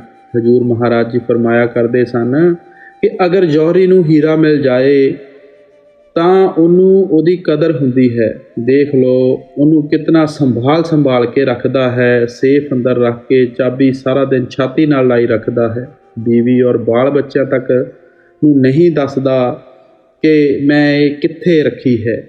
ਇਸ ਵਾਸਤੇ ਗੁਰੂ ਸਾਹਿਬ ਕਹਿੰਦੇ ਹਨ ਕਿ ਜਿਹੜੀ ਇਤਨੀ ਉੱਚੀ ਸੁੱਚੀ ਦੌਲਤ ਪਰਮਾਤਮਾ ਨੇ ਸਾਨੂੰ ਮਿਹਨਤ ਕਰਨ ਨਾਲ ਬਖਸ਼ੀ ਹੈ, ਉਹਦੀ ਕਦਰ ਔਰ ਸੰਭਾਲ ਵੀ ਉਤਨੀ ਹੀ ਜ਼ਿਆਦਾ ਕਰਨੀ ਹੈ। ਐਵੇਂ ਅਖਬਾਰਾਂ ਅੰਦਰ ਇਸ਼ਤਿਹਾਰ ਨਹੀਂ ਦਿੰਦੇ ਫਿਰਨਾ। ਇਹੋ ਸਵਾਮੀ ਜੀ ਮਹਾਰਾਜ ਕਹਿੰਦੇ ਸਨ, ਪ੍ਰੀਤ ਪ੍ਰਤੀਤ ਗੁਰੂ ਕੀ ਕਰਨਾ, ਨਾਮ ਰਸਾਇਣ ਘਟ ਮੇ ਜਰਨਾ। ਜਿਸ ਤਰ੍ਹਾਂ ਰਸਾਇਣ ਹੱਡਾਂ ਵਿੱਚ ਰਚ ਜਾਂਦੀ ਹੈ, ਇਸੇ ਤਰ੍ਹਾਂ ਜਿਹੜੀ ਮਾਲਕ ਦੀ ਬਖਸ਼ਿਸ਼, ਮਾਲਕ ਦਾ ਪਿਆਰ, ਦਇਆ ਮਿਹਰ ਹੈ, ਉਹ ਵੀ ਸਾਡੇ ਹੱਡਾਂ ਵਿੱਚ ਰਸਾਇਣ ਵਾਂਗ ਰਚ ਜਾਣੀ ਚਾਹੀਦੀ ਹੈ। ਨਾਮ ਪਦਾਰਥ ਅਮਲ ਸਾ ਗੁਰਮੁਖ ਪਾਵੇ ਕੋਈ। ਹੁਣ ਫਰਮਾਉਂਦੇ ਹਨ ਕਿ ਉਸ ਦੌਲਤ ਨੂੰ ਕਿਉਂ ਸੰਭਾਲਣਾ ਹੈ? ਕਿਉਂਕਿ ਉਹ ਮੁੱਲ ਹੈ। ਦੁਨੀਆ ਦੀ ਕੋਈ ਧਨ ਦੌਲਤ, ਦੁਨੀਆ ਦਾ ਕੋਈ ਖਜ਼ਾਨਾ ਕਦੇ ਨਾਮ ਦੀ ਕੀਮਤ ਹੀ ਅਦਾ ਨਹੀਂ ਕਰ ਸਕਦਾ। ਉਹ ਕਿਹਨਾਂ ਦੀ ਜਾਇਦਾਦ ਹੈ? ਕਹਿੰਦੇ ਹਨ ਗੁਰਮੁਖਾਂ ਦੀ ਜਾਇਦਾਦ ਹੈ, ਮਾਲਕ ਤੇ ਭਗਤਾਂ ਔਰ ਪਿਆਰਿਆਂ ਦੀ ਜਾਇਦਾਦ ਹੈ। ਬਾਹਰ ਭਾਲੇ ਸੋ ਕਿਆ ਲਹੇ, ਵੱਥ ਘਰੇ ਅੰਦਰ ਪਾਈ, ਭਰਮੇ ਭੂਲਾ ਸਭ ਜਗ ਫਿਰੇ, ਮਨਮੁਖ ਪਤੀ ਗਵਾਈ। ਆਪ ਫਰਮਾਉਂਦੇ ਹਨ, ਬਾਹਰ ਭਾਲੇ ਸੋ ਕਿਆ ਲਹੇ, ਵੱਥ ਘਰ ਅੰਦਰ ਪਾਈ। ਕਿ ਭਰਾਵਾ ਕੀ ਜੰਗਲਾਂ ਪਹਾੜਾਂ ਵਿੱਚ ਢੂੰਡਦਾ ਫਿਰਦਾ ਹੈ? ਕਿਹੜੀ ਚੀਜ਼ ਮੰਦਰਾਂ ਮਸਜਿਦਾਂ ਗੁਰਦੁਆਰਿਆਂ ਗ੍ਰੰਥਾਂ ਪੋਥੀਆਂ ਵਿੱਚੋਂ ਮਿਲਣੀ ਹੈ? ਬਥੇਰੇ ਲੋਕਾਂ ਨੇ ਹਿਮਾਲਿਆ ਦੀ ਚੋਟੀ ਨੂੰ ਛਾਣ ਮਾਰਿਆ। ਜੋ ਕੁਝ ਮਿਲਣਾ ਹੈ ਸਰੀਰ ਦੇ ਅੰਦਰੋਂ ਮਿਲਣਾ ਹੈ, ਦੇਹ ਔਰ ਵਜੂਦ ਦੇ ਅੰਦਰੋਂ ਮਿਲਣਾ ਹੈ। ਆਪ ਫਰਮਾਉਂਦੇ ਹਨ ਕਿ ਅਸੀਂ ਮਨਮੁਖ ਹਾਂ, ਮੁਗਧ ਹਾਂ, ਗਵਾਰ ਹਾਂ, ਬਾਹਰਮੁਖੀ ਹੋਏ ਬੈਠੇ ਹਾਂ, ਕਰਮ ਕਾਂਡ ਵਿੱਚ ਉਲਝੇ ਬੈਠੇ ਹਾਂ। ਕਦੇ ਗ੍ਰੰਥਾਂ ਪੋਥੀਆਂ ਨੂੰ ਪੜ੍ਹਨ ਵਿੱਚ ਮੁਕਤੀ ਸਮਝ ਬੈਠਦੇ ਹਾਂ, ਕਦੇ ਸਰੋਵਰਾਂ ਵਿੱਚ ਇਸ਼ਨਾਨ ਕਰਨ ਨੂੰ ਮੁਕਤੀ ਸਮਝ ਬੈਠੇ ਹਾਂ। ਦਿਨ ਰਾਤ ਬਾਹਰ ਹੀ ਬਾਹਰ ਭਟਕਦੇ ਫਿਰਦੇ ਹਾਂ। ਸਰੀਰ ਔਰ ਦੇਹ ਅੰਦਰ ਵੜ ਕੇ ਕਦੇ ਵੀ ਪਰਮਾਤਮਾ ਦੀ ਖੋਜ ਕਰਨ ਦੀ ਕੋਸ਼ਿਸ਼ ਨਹੀਂ ਕਰਦੇ। ਗੁਰੂ ਅਮਰਦਾਸ ਜੀ ਕਹਿੰਦੇ ਹਨ, ਕਾਇਆ ਅੰਦਰ ਅੰਮ੍ਰਿਤ ਸਰ ਸਾਚਾ, ਕਿ ਭਰਾਵਾ ਉਹ ਜਿਹੜਾ ਸੱਚਾ ਅੰਮ੍ਰਿਤ ਦਾ ਸਰੋਵਰ ਹੈ, ਜਿੱਥੇ ਕਾਂ ਜਾਂਦਾ ਹੈ ਨਹਾ ਕੇ ਹੰਸ ਬਣ ਕੇ ਆਉਂਦਾ ਹੈ, ਭਾਵ ਅਸੀਂ ਮਨਮੁਖ ਲੋਕ ਜਾਂਦੇ ਹਾਂ ਸਰੋਵਰ ਵਿੱਚ ਇਸ਼ਨਾਨ ਕਰਕੇ ਗੁਰਮੁਖ ਬਣ ਕੇ ਨਿਕਲ ਆਉਂਦੇ ਹਾਂ। ਉਹ ਅੰਮ੍ਰਿਤ ਦਾ ਭਰਿਆ ਹੋਇਆ ਸਰੋਵਰ ਕਾਇਆ ਅੰਦਰ, ਉਹ ਸਾਡੇ ਸਰੀਰ ਦੇ ਅੰਦਰ ਹੈ, ਸਾਡੀ ਦੇਹ ਔਰ ਵਜੂਦ ਦੇ ਅੰਦਰ ਹੈ। ਅਗਰ ਬਾਹਰ ਦੇ ਸਰੋਵਰਾਂ ਨਾਲ ਆਤਮਾ ਨਿਰਮਲ ਹੋ ਸਕੇ ਤਾਂ ਇਸ ਤੋਂ ਸਸਤਾ ਸੌਦਾ ਹੋਰ ਕਿਹੜਾ ਹੋ ਸਕਦਾ ਹੈ। ਆਪ ਫਰਮਾਉਂਦੇ ਹਨ, ਬਿਨ ਨਾਮੈ ਹੋਰ ਪੂਜ ਨਾ ਹੋਵੇ, ਭਰਮੈ ਭੂਲੀ ਲੁਕਾਈ, ਕਿ ਸ਼ਬਦ ਜਾਂ ਨਾਮ ਦੀ ਕਮਾਈ ਤੋਂ ਇਲਾਵਾ ਕੋਈ ਮਾਲਕ ਦੀ ਭਗਤੀ ਨਹੀਂ ਹੈ, ਕੋਈ ਮਾਲਕ ਦੀ ਪੂਜਾ ਨਹੀਂ ਹੈ। ਐਵੇਂ ਦੁਨੀਆ ਦੇ ਜੀਵ ਵਹਿਮਾਂ ਭਰਮਾਂ ਵਿੱਚ ਫਸ ਕੇ ਭੁੱਲੇ ਫਿਰਦੇ ਹਾਂ। ਗੁਰੂ ਨਾਨਕ ਦੇਵ ਜੀ ਫਰਮਾਉਂਦੇ ਹਨ, ਨਾਮ ਵਿਸਾਰੇ ਚੱਲ ਅਨ ਮਾਰਗ ਅੰਤ ਕਾਲ ਪਛਤਾਈ, ਕਿ ਨਾਮ ਦੀ ਕਮਾਈ ਕਰਨ ਦਾ ਤਰੀਕਾ ਛੱਡ ਕੇ ਜਿਹੜੇ ਵੀ ਰਸਤੇ 'ਤੇ ਚੱਲਣ ਦੀ ਕੋਸ਼ਿਸ਼ ਕਰੋਗੇ, ਅਖੀਰ ਮੌਤ ਦੇ ਵੇਲੇ ਪਛਤਾਉਣਾ ਪਵੇਗਾ ਕਿ ਐਵੇਂ ਹੀ ਆਪਣੇ ਕੀਮਤੀ ਵਕਤ ਨੂੰ ਫਜ਼ੂਲ ਗੱਲਾਂ ਵਿੱਚ ਜਾਇਆ ਕਰ ਦਿੱਤਾ। ਕਿਉਂ ਪਛਤਾਉਣਾ ਪੈਂਦਾ ਹੈ? ਗੁਰੂ ਅਮਰਦਾਸ ਜੀ ਕਹਿੰਦੇ ਹਨ, ਬਿਨ ਨਾਮੈ ਦਰ ਢੋਈ ਨਾਹੀ, ਤਾਂ ਜੰਮ ਕਰੇ ਖੁਆਰੀ, ਕਿ ਸ਼ਬਦ ਔਰ ਨਾਮ ਦੀ ਕਮਾਈ ਤੋਂ ਇਲਾਵਾ ਕਦੇ ਵੀ ਮਾਲਕ ਦੇ ਘਰ ਪਹੁੰਚਣ ਦੀ ਇਜਾਜ਼ਤ ਨਹੀਂ ਮਿਲ ਸਕਦੀ। ਜਮਦੂਦਾਂ ਦੇ ਹੱਥੋਂ ਖਰਾਬ ਹੋਣਾ ਪੈਂਦਾ ਹੈ। ਫਿਰ ਨਾਮ ਦੀ ਕਮਾਈ ਹੀ ਕਰਮਾਂ ਦੀ ਮੈਲ ਜਲਾ ਕੇ ਮਾਲਕ ਨਾਲ ਮਿਲਾ ਸਕਦੀ ਹੈ। ਘਰ ਦਰ ਛੋੜੇ ਆਪਣਾ, ਪਰ ਘਰਨ ਝੂਠਾ ਜਾਈ, ਚੋਰੈ ਵਾਂਗੂ ਪਕੜੀਏ, ਬਿਨ ਨਾਮੈ ਝੋਟਾ ਖਾਈ। ਗੁਰੂ ਸਾਹਿਬ ਬੜੀ ਸੁੰਦਰ ਮਿਸਾਲ ਦਿੰਦੇ ਹਨ ਕਿ ਚੋਰ ਆਪਣਾ ਘਰ ਛੱਡਦਾ ਹੈ, ਦੂਜੇ ਘਰ ਵਿੱਚ ਜਾ ਕੇ ਚੋਰੀ ਕਰਨ ਦੀ ਕੋਸ਼ਿਸ਼ ਕਰਦਾ, ਪਕੜਿਆ ਜਾਂਦਾ ਹੈ। ਪਹਿਲਾਂ ਘਰ ਵਾਲਿਆਂ ਦਾ ਜ਼ੋਰ ਪੈ ਜਾਵੇ, ਮੁਰੰਮਤ ਕਰ ਲੈਂਦੇ ਹਨ, ਪੁਲਿਸ ਮੁਰੰਮਤ ਕਰ ਲੈਂਦੀ ਹੈ, ਅਦਾਲਤ ਵਿੱਚ ਜਾ ਕੇ ਚਲਾਨ ਹੋ ਕੇ ਸਜ਼ਾ ਮਿਲਦੀ ਹੈ, ਜੇਲ੍ਹ ਵਿੱਚ ਜਾ ਕੇ ਚੱਕੀਆਂ ਚਲਾਉਣੀਆਂ ਸ਼ੁਰੂ ਕਰ ਦਿੰਦਾ ਹੈ। ਉਸ ਦਾ ਕਸੂਰ ਕੀ ਸੀ? ਆਪਣੇ ਘਰ ਟਿਕ ਕੇ ਨਹੀਂ ਬੈਠਾ, ਲੋਕਾਂ ਦੇ ਘਰ ਵਿੱਚ ਜਾ ਕੇ ਚੋਰੀ ਕਰਨ ਦੀ ਕੋਸ਼ਿਸ਼ ਕੀਤੀ। ਗੁਰੂ ਸਾਹਿਬ ਕਹਿੰਦੇ ਹਨ ਕਿ ਅਗਰ ਅਸੀਂ ਵੀ ਆਪਣੇ ਘਰ ਦੇ ਦਰਵਾਜ਼ੇ 'ਤੇ ਨਹੀਂ ਪਹੁੰਚਾਂਗੇ, ਸਾਨੂੰ ਵੀ ਨਾਮ ਰੂਪੀ ਦੌਲਤ ਨਹੀਂ ਮਿਲਣੀ, ਔਰ ਉਸ ਦੌਲਤ ਦੇ ਬਗੈਰ ਸਾਨੂੰ ਚੋਟਾਂ ਖਾਣੀਆਂ ਪੈਣਗੀਆਂ, 84 ਦੇ ਜੇਲ੍ਹ ਖਾਨੇ ਵਿੱਚ ਆਉਣਾ ਪਵੇਗਾ, ਔਰ ਜਿੱਥੇ ਵੀ ਜਾ ਕੇ ਜਨਮ ਲੈਂਦੇ ਹਾਂ ਉਸੇ ਜਾਮੇ ਅੰਦਰ ਬੈਠ ਕੇ ਦੁੱਖ ਮੁਸੀਬਤਾਂ ਸਹਿਣੀਆਂ ਪੈਣਗੀਆਂ। ਆਪ ਪਿਆਰ ਨਾਲ ਸਮਝਾਉਂਦੇ ਹਨ ਕਿ ਅਗਰ 84 ਦੀਆਂ ਚੋਟਾਂ ਤੋਂ ਬਚਣਾ ਹੈ ਤਾਂ ਆਪਣੇ ਘਰ ਦੇ ਦਰਵਾਜ਼ੇ ਦੀ ਖੋਜ ਕਰਨੀ ਹੈ, ਆਪਣੇ ਅੰਦਰੋਂ ਨਾਮ ਰੂਪੀ ਦੌਲਤ ਨੂੰ ਹਾਸਲ ਕਰਨਾ ਹੈ। ਜਿੰਨੀ ਘਰ ਜਾਤਾ ਆਪਣਾ ਸੇ ਸੁਖੀਏ ਭਾਈ, ਅੰਤਰ ਬ੍ਰਹਮ ਪਛਾਣਿਆ ਗੁਰ ਕੀ ਵਡਿਆਈ। ਹੁਣ ਫਰਮਾਉਂਦੇ ਹਨ ਕਿ ਇਹਨਾਂ ਚੋਟਾਂ ਤੋਂ ਕੌਣ ਬਚਦੇ ਹਨ? ਜਿਹੜੇ ਆਪਣੇ ਘਰ ਵਾਪਸ ਪਹੁੰਚ ਜਾਂਦੇ ਹਨ ਔਰ ਹਮੇਸ਼ਾ ਵਾਸਤੇ ਸੁੱਖ ਸ਼ਾਂਤੀ ਹਾਸਲ ਕਰ ਲੈਂਦੇ ਹਨ। ਹੁਣ ਆਪਣਾ ਘਰ ਕਿਹੜਾ ਹੈ? ਆਪ ਫਰਮਾਉਂਦੇ ਹਨ, ਸੱਚਖੰਡ ਹੈ, ਜਿਸ ਜਗ੍ਹਾ ਪਰਮਾਤਮਾ ਰਹਿੰਦਾ ਹੈ। ਆਪ ਫਰਮਾਉਂਦੇ ਹਨ ਕਿ ਨਾਮ ਦੀ ਕਮਾਈ ਕਰਕੇ ਅਸੀਂ ਆਪਣੇ ਘਰ ਪਹੁੰਚ ਕੇ ਹਮੇਸ਼ਾ ਵਾਸਤੇ ਸੁਖੀ ਹੋ ਜਾਂਦੇ ਹਾਂ। ਸਾਨੂੰ ਅੰਦਰੋਂ ਮਾਲਕ ਨੂੰ ਪਛਾਣਨ ਦੀ ਜੋ ਪਦਵੀ ਪ੍ਰਾਪਤ ਹੋਈ ਹੈ, ਇਹ ਸਾਡੀ ਆਪਣੀ ਹਿੰਮਤ ਨਹੀਂ। ਫਰਮਾਉਂਦੇ ਹਨ, ਗੁਰੂ ਕੀ ਵਡਿਆਈ, ਕਿ ਸਭ ਕੁਝ ਹਾਸਲ ਕਰਕੇ ਆਪਣੇ ਸਤਿਗੁਰਾਂ ਨੂੰ ਮੁੱਖ ਰੱਖਦੇ ਹਨ। ਇਹ ਉਹਨਾਂ ਦੀ ਹੀ ਮਹਿਮਾ ਹੈ, ਉਹਨਾਂ ਦੀ ਹੀ ਬਖਸ਼ਿਸ਼ ਹੈ, ਜਿਨ੍ਹਾਂ ਨੇ ਸਾਡੇ ਖਿਆਲ ਨੂੰ ਇਹਨਾਂ ਵਹਿਮਾਂ ਭਰਮਾਂ ਕਰਮ ਕਾਂਡਾਂ ਵਿੱਚੋਂ ਕੱਢਿਆ, ਸਰੀਰ ਦੇ ਅੰਦਰੋਂ ਸਾਡੇ ਖਿਆਲ ਨੂੰ ਨਾਮ ਨਾਲ ਜੋੜਿਆ, ਸਾਡੇ ਅੰਦਰ ਨਾਮ ਦੀ ਕਮਾਈ ਕਰਨ ਦਾ ਸ਼ੌਂਕ ਪਿਆਰ ਪੈਦਾ ਕੀਤਾ, ਜਿਸ ਦੇ ਜ਼ਰੀਏ ਅਸੀਂ ਆਪਣੇ ਘਰ ਦੇ ਅੰਦਰੋਂ ਹੀ ਅਸਲੀ ਘਰ ਦੀ ਖੋਜ ਕਰਕੇ ਹਮੇਸ਼ਾ ਵਾਸਤੇ ਚੋਟਾਂ ਤੋਂ ਬਚ ਗਏ। ਆਪੇ ਦਾਨ ਕਰੇ ਕਿਸ ਆਖੀਐ, ਆਪੇ ਦੇ ਬੁਝਾਈ। ਸਭ ਕੁਝ ਬਿਆਨ ਕਰਕੇ ਆਪ ਮਾਲਕ ਦੀ ਤਰਫ ਆਉਂਦੇ ਹਨ। ਜੀਵ ਦੇ ਕੁਛ ਹੱਥ ਵਿੱਚ ਨਹੀਂ ਹੈ। ਉਹ ਪਰਮਾਤਮਾ ਜਿਨ੍ਹਾਂ ਨੂੰ ਦਾਨ ਕਰਨਾ ਚਾਹੁੰਦਾ ਹੈ, ਉਹਨਾਂ ਨੂੰ ਇਹ ਮਨੁੱਖਾ ਦੇਹ ਦੀ ਦਾਤ ਦੇ ਦਿੰਦਾ ਹੈ। ਜਿਨ੍ਹਾਂ ਨੂੰ ਇਹਨਾਂ ਵਹਿਮਾਂ ਭਰਮਾਂ ਸੰਕਲਪਾਂ ਕਰਮ ਕਾਂਡ ਵਿੱਚ ਕੱਢ ਕੇ ਵਾਪਸ ਆਪਣੇ ਘਰ ਪਹੁੰਚਾਉਣਾ ਚਾਹੁੰਦਾ ਹੈ, ਉਹਨਾਂ ਦੇ ਖਿਆਲ ਨੂੰ ਉਹ ਪਰਮਾਤਮਾ ਖੁਦ ਸ਼ਬਦ ਔਰ ਨਾਮ ਦੇ ਨਾਲ ਜੋੜ ਦਿੰਦਾ ਹੈ। ਅਸੀਂ ਦੁਨੀਆ ਦੇ ਜੀਵ ਅੰਧੇ ਹਾਂ, ਉਹ ਪਰਮਾਤਮਾ ਅੱਖਾਂ ਵਾਲਾ ਹੈ। ਅੰਧੇ ਦੀ ਕੀ ਤਾਕਤ ਹੈ ਕਿ ਅੱਖਾਂ ਵਾਲੇ ਨੂੰ ਪਕੜ ਸਕੇ, ਜਦ ਅੱਖਾਂ ਵਾਲਾ ਖੁਦ ਅੰਧੇ ਨੂੰ ਆਵਾਜ਼ ਦੇ ਕੇ ਆਪਣੇ ਪਾਸ ਨਹੀਂ ਬੁਲਾਉਂਦਾ ਜਾਂ ਉਂਗਲੀ ਪਕੜਾ ਕੇ ਅੰਧੇਰੇ 'ਚੋਂ ਬਾਹਰ ਨਹੀਂ ਕੱਢਦਾ। ਅਸੀਂ ਮਾਇਆ ਦੇ ਜਾਲ ਵਿੱਚ ਫਸ ਕੇ, ਵਹਿਮਾਂ ਭਰਮਾਂ ਵਿੱਚ ਫਸ ਕੇ ਬੁਰੀ ਤਰ੍ਹਾਂ ਉਲਝੇ ਬੈਠੇ ਹਾਂ। ਉਹ ਪਰਮਾਤਮਾ ਹੀ ਕਦੇ ਸਾਡੇ 'ਤੇ ਦਇਆ ਮਿਹਰ ਬਖਸ਼ਿਸ਼ ਕਰੇ ਤਾਂ ਕਦੇ ਸਾਡਾ ਖਿਆਲ ਸ਼ਬਦ ਜਾਂ ਨਾਮ ਦੀ ਕਮਾਈ ਤਰਫ ਮੁੜਦਾ ਹੈ। ਗੁਰੂ ਅਮਰਦਾਸ ਜੀ ਕਹਿੰਦੇ ਹਨ, ਜੀਵਨ ਮਰਨਾ ਸਭ ਤੁਦੇ ਧਾਈ, ਜਿਸ ਬਖਸ਼ੇ ਤਿਸ ਦੇ ਵਡਿਆਈ। ਕਿ ਐ ਪਰਮਾਤਮਾ, ਹਰ ਇੱਕ ਦਾ ਜੰਮਣਾ ਮਰਨਾ ਤੇਰੇ ਆਪਣੇ ਹੱਥ ਵਿੱਚ ਹੈ। ਜਿਨ੍ਹਾਂ ਜਿਨ੍ਹਾਂ 'ਤੇ ਤੂੰ ਬਖਸ਼ਿਸ਼ ਕਰੇਂਗਾ ਉਹਨਾਂ ਨੂੰ ਤੇਰੇ ਨਾਲ ਮਿਲਣ ਦੀ ਵਡਿਆਈ ਮਿਲ ਸਕਦੀ ਹੈ। ਨਾਨਕ ਨਾਮ ਧਿਆਏ, ਤੂੰ ਦਰ ਸੱਚੇ ਸੋਭਾ ਪਾਈ। ਹੁਣ ਛੋਟੇ ਜਿਹੇ ਸ਼ਬਦ ਦੇ ਅੰਦਰ ਗੁਰੂ ਸਾਹਿਬ ਨੇ ਆਪਣੀ ਤਾਲੀਮ, ਆਪਣੇ ਉਪਦੇਸ਼ ਨੂੰ ਬੜੀ ਅੱਛੀ ਤਰ੍ਹਾਂ ਖੋਲ੍ਹ ਕੇ ਸਮਝਾਇਆ ਹੈ ਕਿ ਪਰਮਾਤਮਾ ਕਿਹੜੀ ਜਗ੍ਹਾ ਹੈ, ਕਿਸ ਤਰ੍ਹਾਂ ਸਾਡੇ ਰਸਤੇ ਅੰਦਰ ਮਨ ਦੀ ਔਰ ਹਉਮੈ ਦੀ ਰੁਕਾਵਟ ਹੈ, ਇਸ ਰੁਕਾਵਟ ਨੂੰ ਕਿਸ ਤਰ੍ਹਾਂ ਸ਼ਬਦ ਔਰ ਨਾਮ ਦੀ ਕਮਾਈ ਨਾਲ ਦੂਰ ਕਰਨਾ ਹੈ, ਨਾਮ ਕਿਸ ਜਗ੍ਹਾ ਹੈ, ਸਾਡਾ ਖਿਆਲ ਨਾਮ ਨਾਲ ਕਿਸ ਤਰ੍ਹਾਂ ਜੁੜਦਾ ਹੈ, ਕਿਉਂ ਇਹਨਾਂ ਵਹਿਮਾਂ ਭਰਮਾਂ ਸੰਕਲਪਾਂ ਵਿੱਚੋਂ ਖਿਆਲ ਕੱਢ ਕੇ ਗੁਰਮੁਖਾਂ ਦੀ ਸੰਗਤ ਔਰ ਸ਼ਰਨ ਹਾਸਲ ਕਰਕੇ ਸ਼ਬਦ ਔਰ ਨਾਮ ਦੀ ਕਮਾਈ ਕਰਨੀ ਹੈ, ਔਰ ਕਿਸ ਤਰ੍ਹਾਂ ਪਰਮਾਤਮਾ ਦਇਆ ਮਿਹਰ ਬਖਸ਼ਿਸ਼ ਕਰਦਾ ਹੈ। ਸਭ ਕੁਝ ਬਿਆਨ ਕਰਕੇ ਆਪ ਇੱਕੋ ਨਸੀਹਤ ਕਰਦੇ ਹਨ ਕਿ ਉੱਠਦੇ ਬੈਠਦੇ ਚਲਦੇ ਫਿਰਦੇ ਹਮੇਸ਼ਾ ਆਪਣੇ ਖਿਆਲ ਨੂੰ ਅੰਦਰੋਂ ਸ਼ਬਦ ਦੇ ਨਾਲ ਜੋੜਨਾ ਹੈ, ਨਾਮ ਦੇ ਨਾਲ ਜੋੜਨਾ ਹੈ। ਜਦੋਂ ਵੀ ਸੱਚੇ ਪਰਮਾਤਮਾ ਦੇ ਸੱਚੇ ਘਰ ਪਹੁੰਚ ਕੇ ਸੱਚੀ ਸ਼ੋਭਾ ਔਰ ਸੱਚੀ ਇੱਜ਼ਤ ਹਾਸਲ ਕਰ ਸਕਾਂਗੇ, ਗੁਰਮੁਖਾਂ ਦੇ ਜ਼ਰੀਏ ਸ਼ਬਦ ਦੀ ਕਮਾਈ ਕਰਕੇ, ਨਾਮ ਦੀ ਕਮਾਈ ਕਰਕੇ ਹਾਸਲ ਕਰ ਸਕਾਂਗੇ। ਸਾਨੂੰ ਵੀ ਚਾਹੀਦਾ ਹੈ ਕਿ ਗੁਰੂ ਸਾਹਿਬ ਦੇ ਉਪਦੇਸ਼ ਤੋਂ ਫਾਇਦਾ ਉਠਾ ਕੇ ਸੱਚੇ ਸ਼ਬਦ ਦੀ ਖੋਜ ਕਰੀਏ, ਸੱਚੇ ਨਾਮ ਦੀ ਖੋਜ ਕਰੀਏ। ਰਾਧਾ ਸੁਆਮੀ।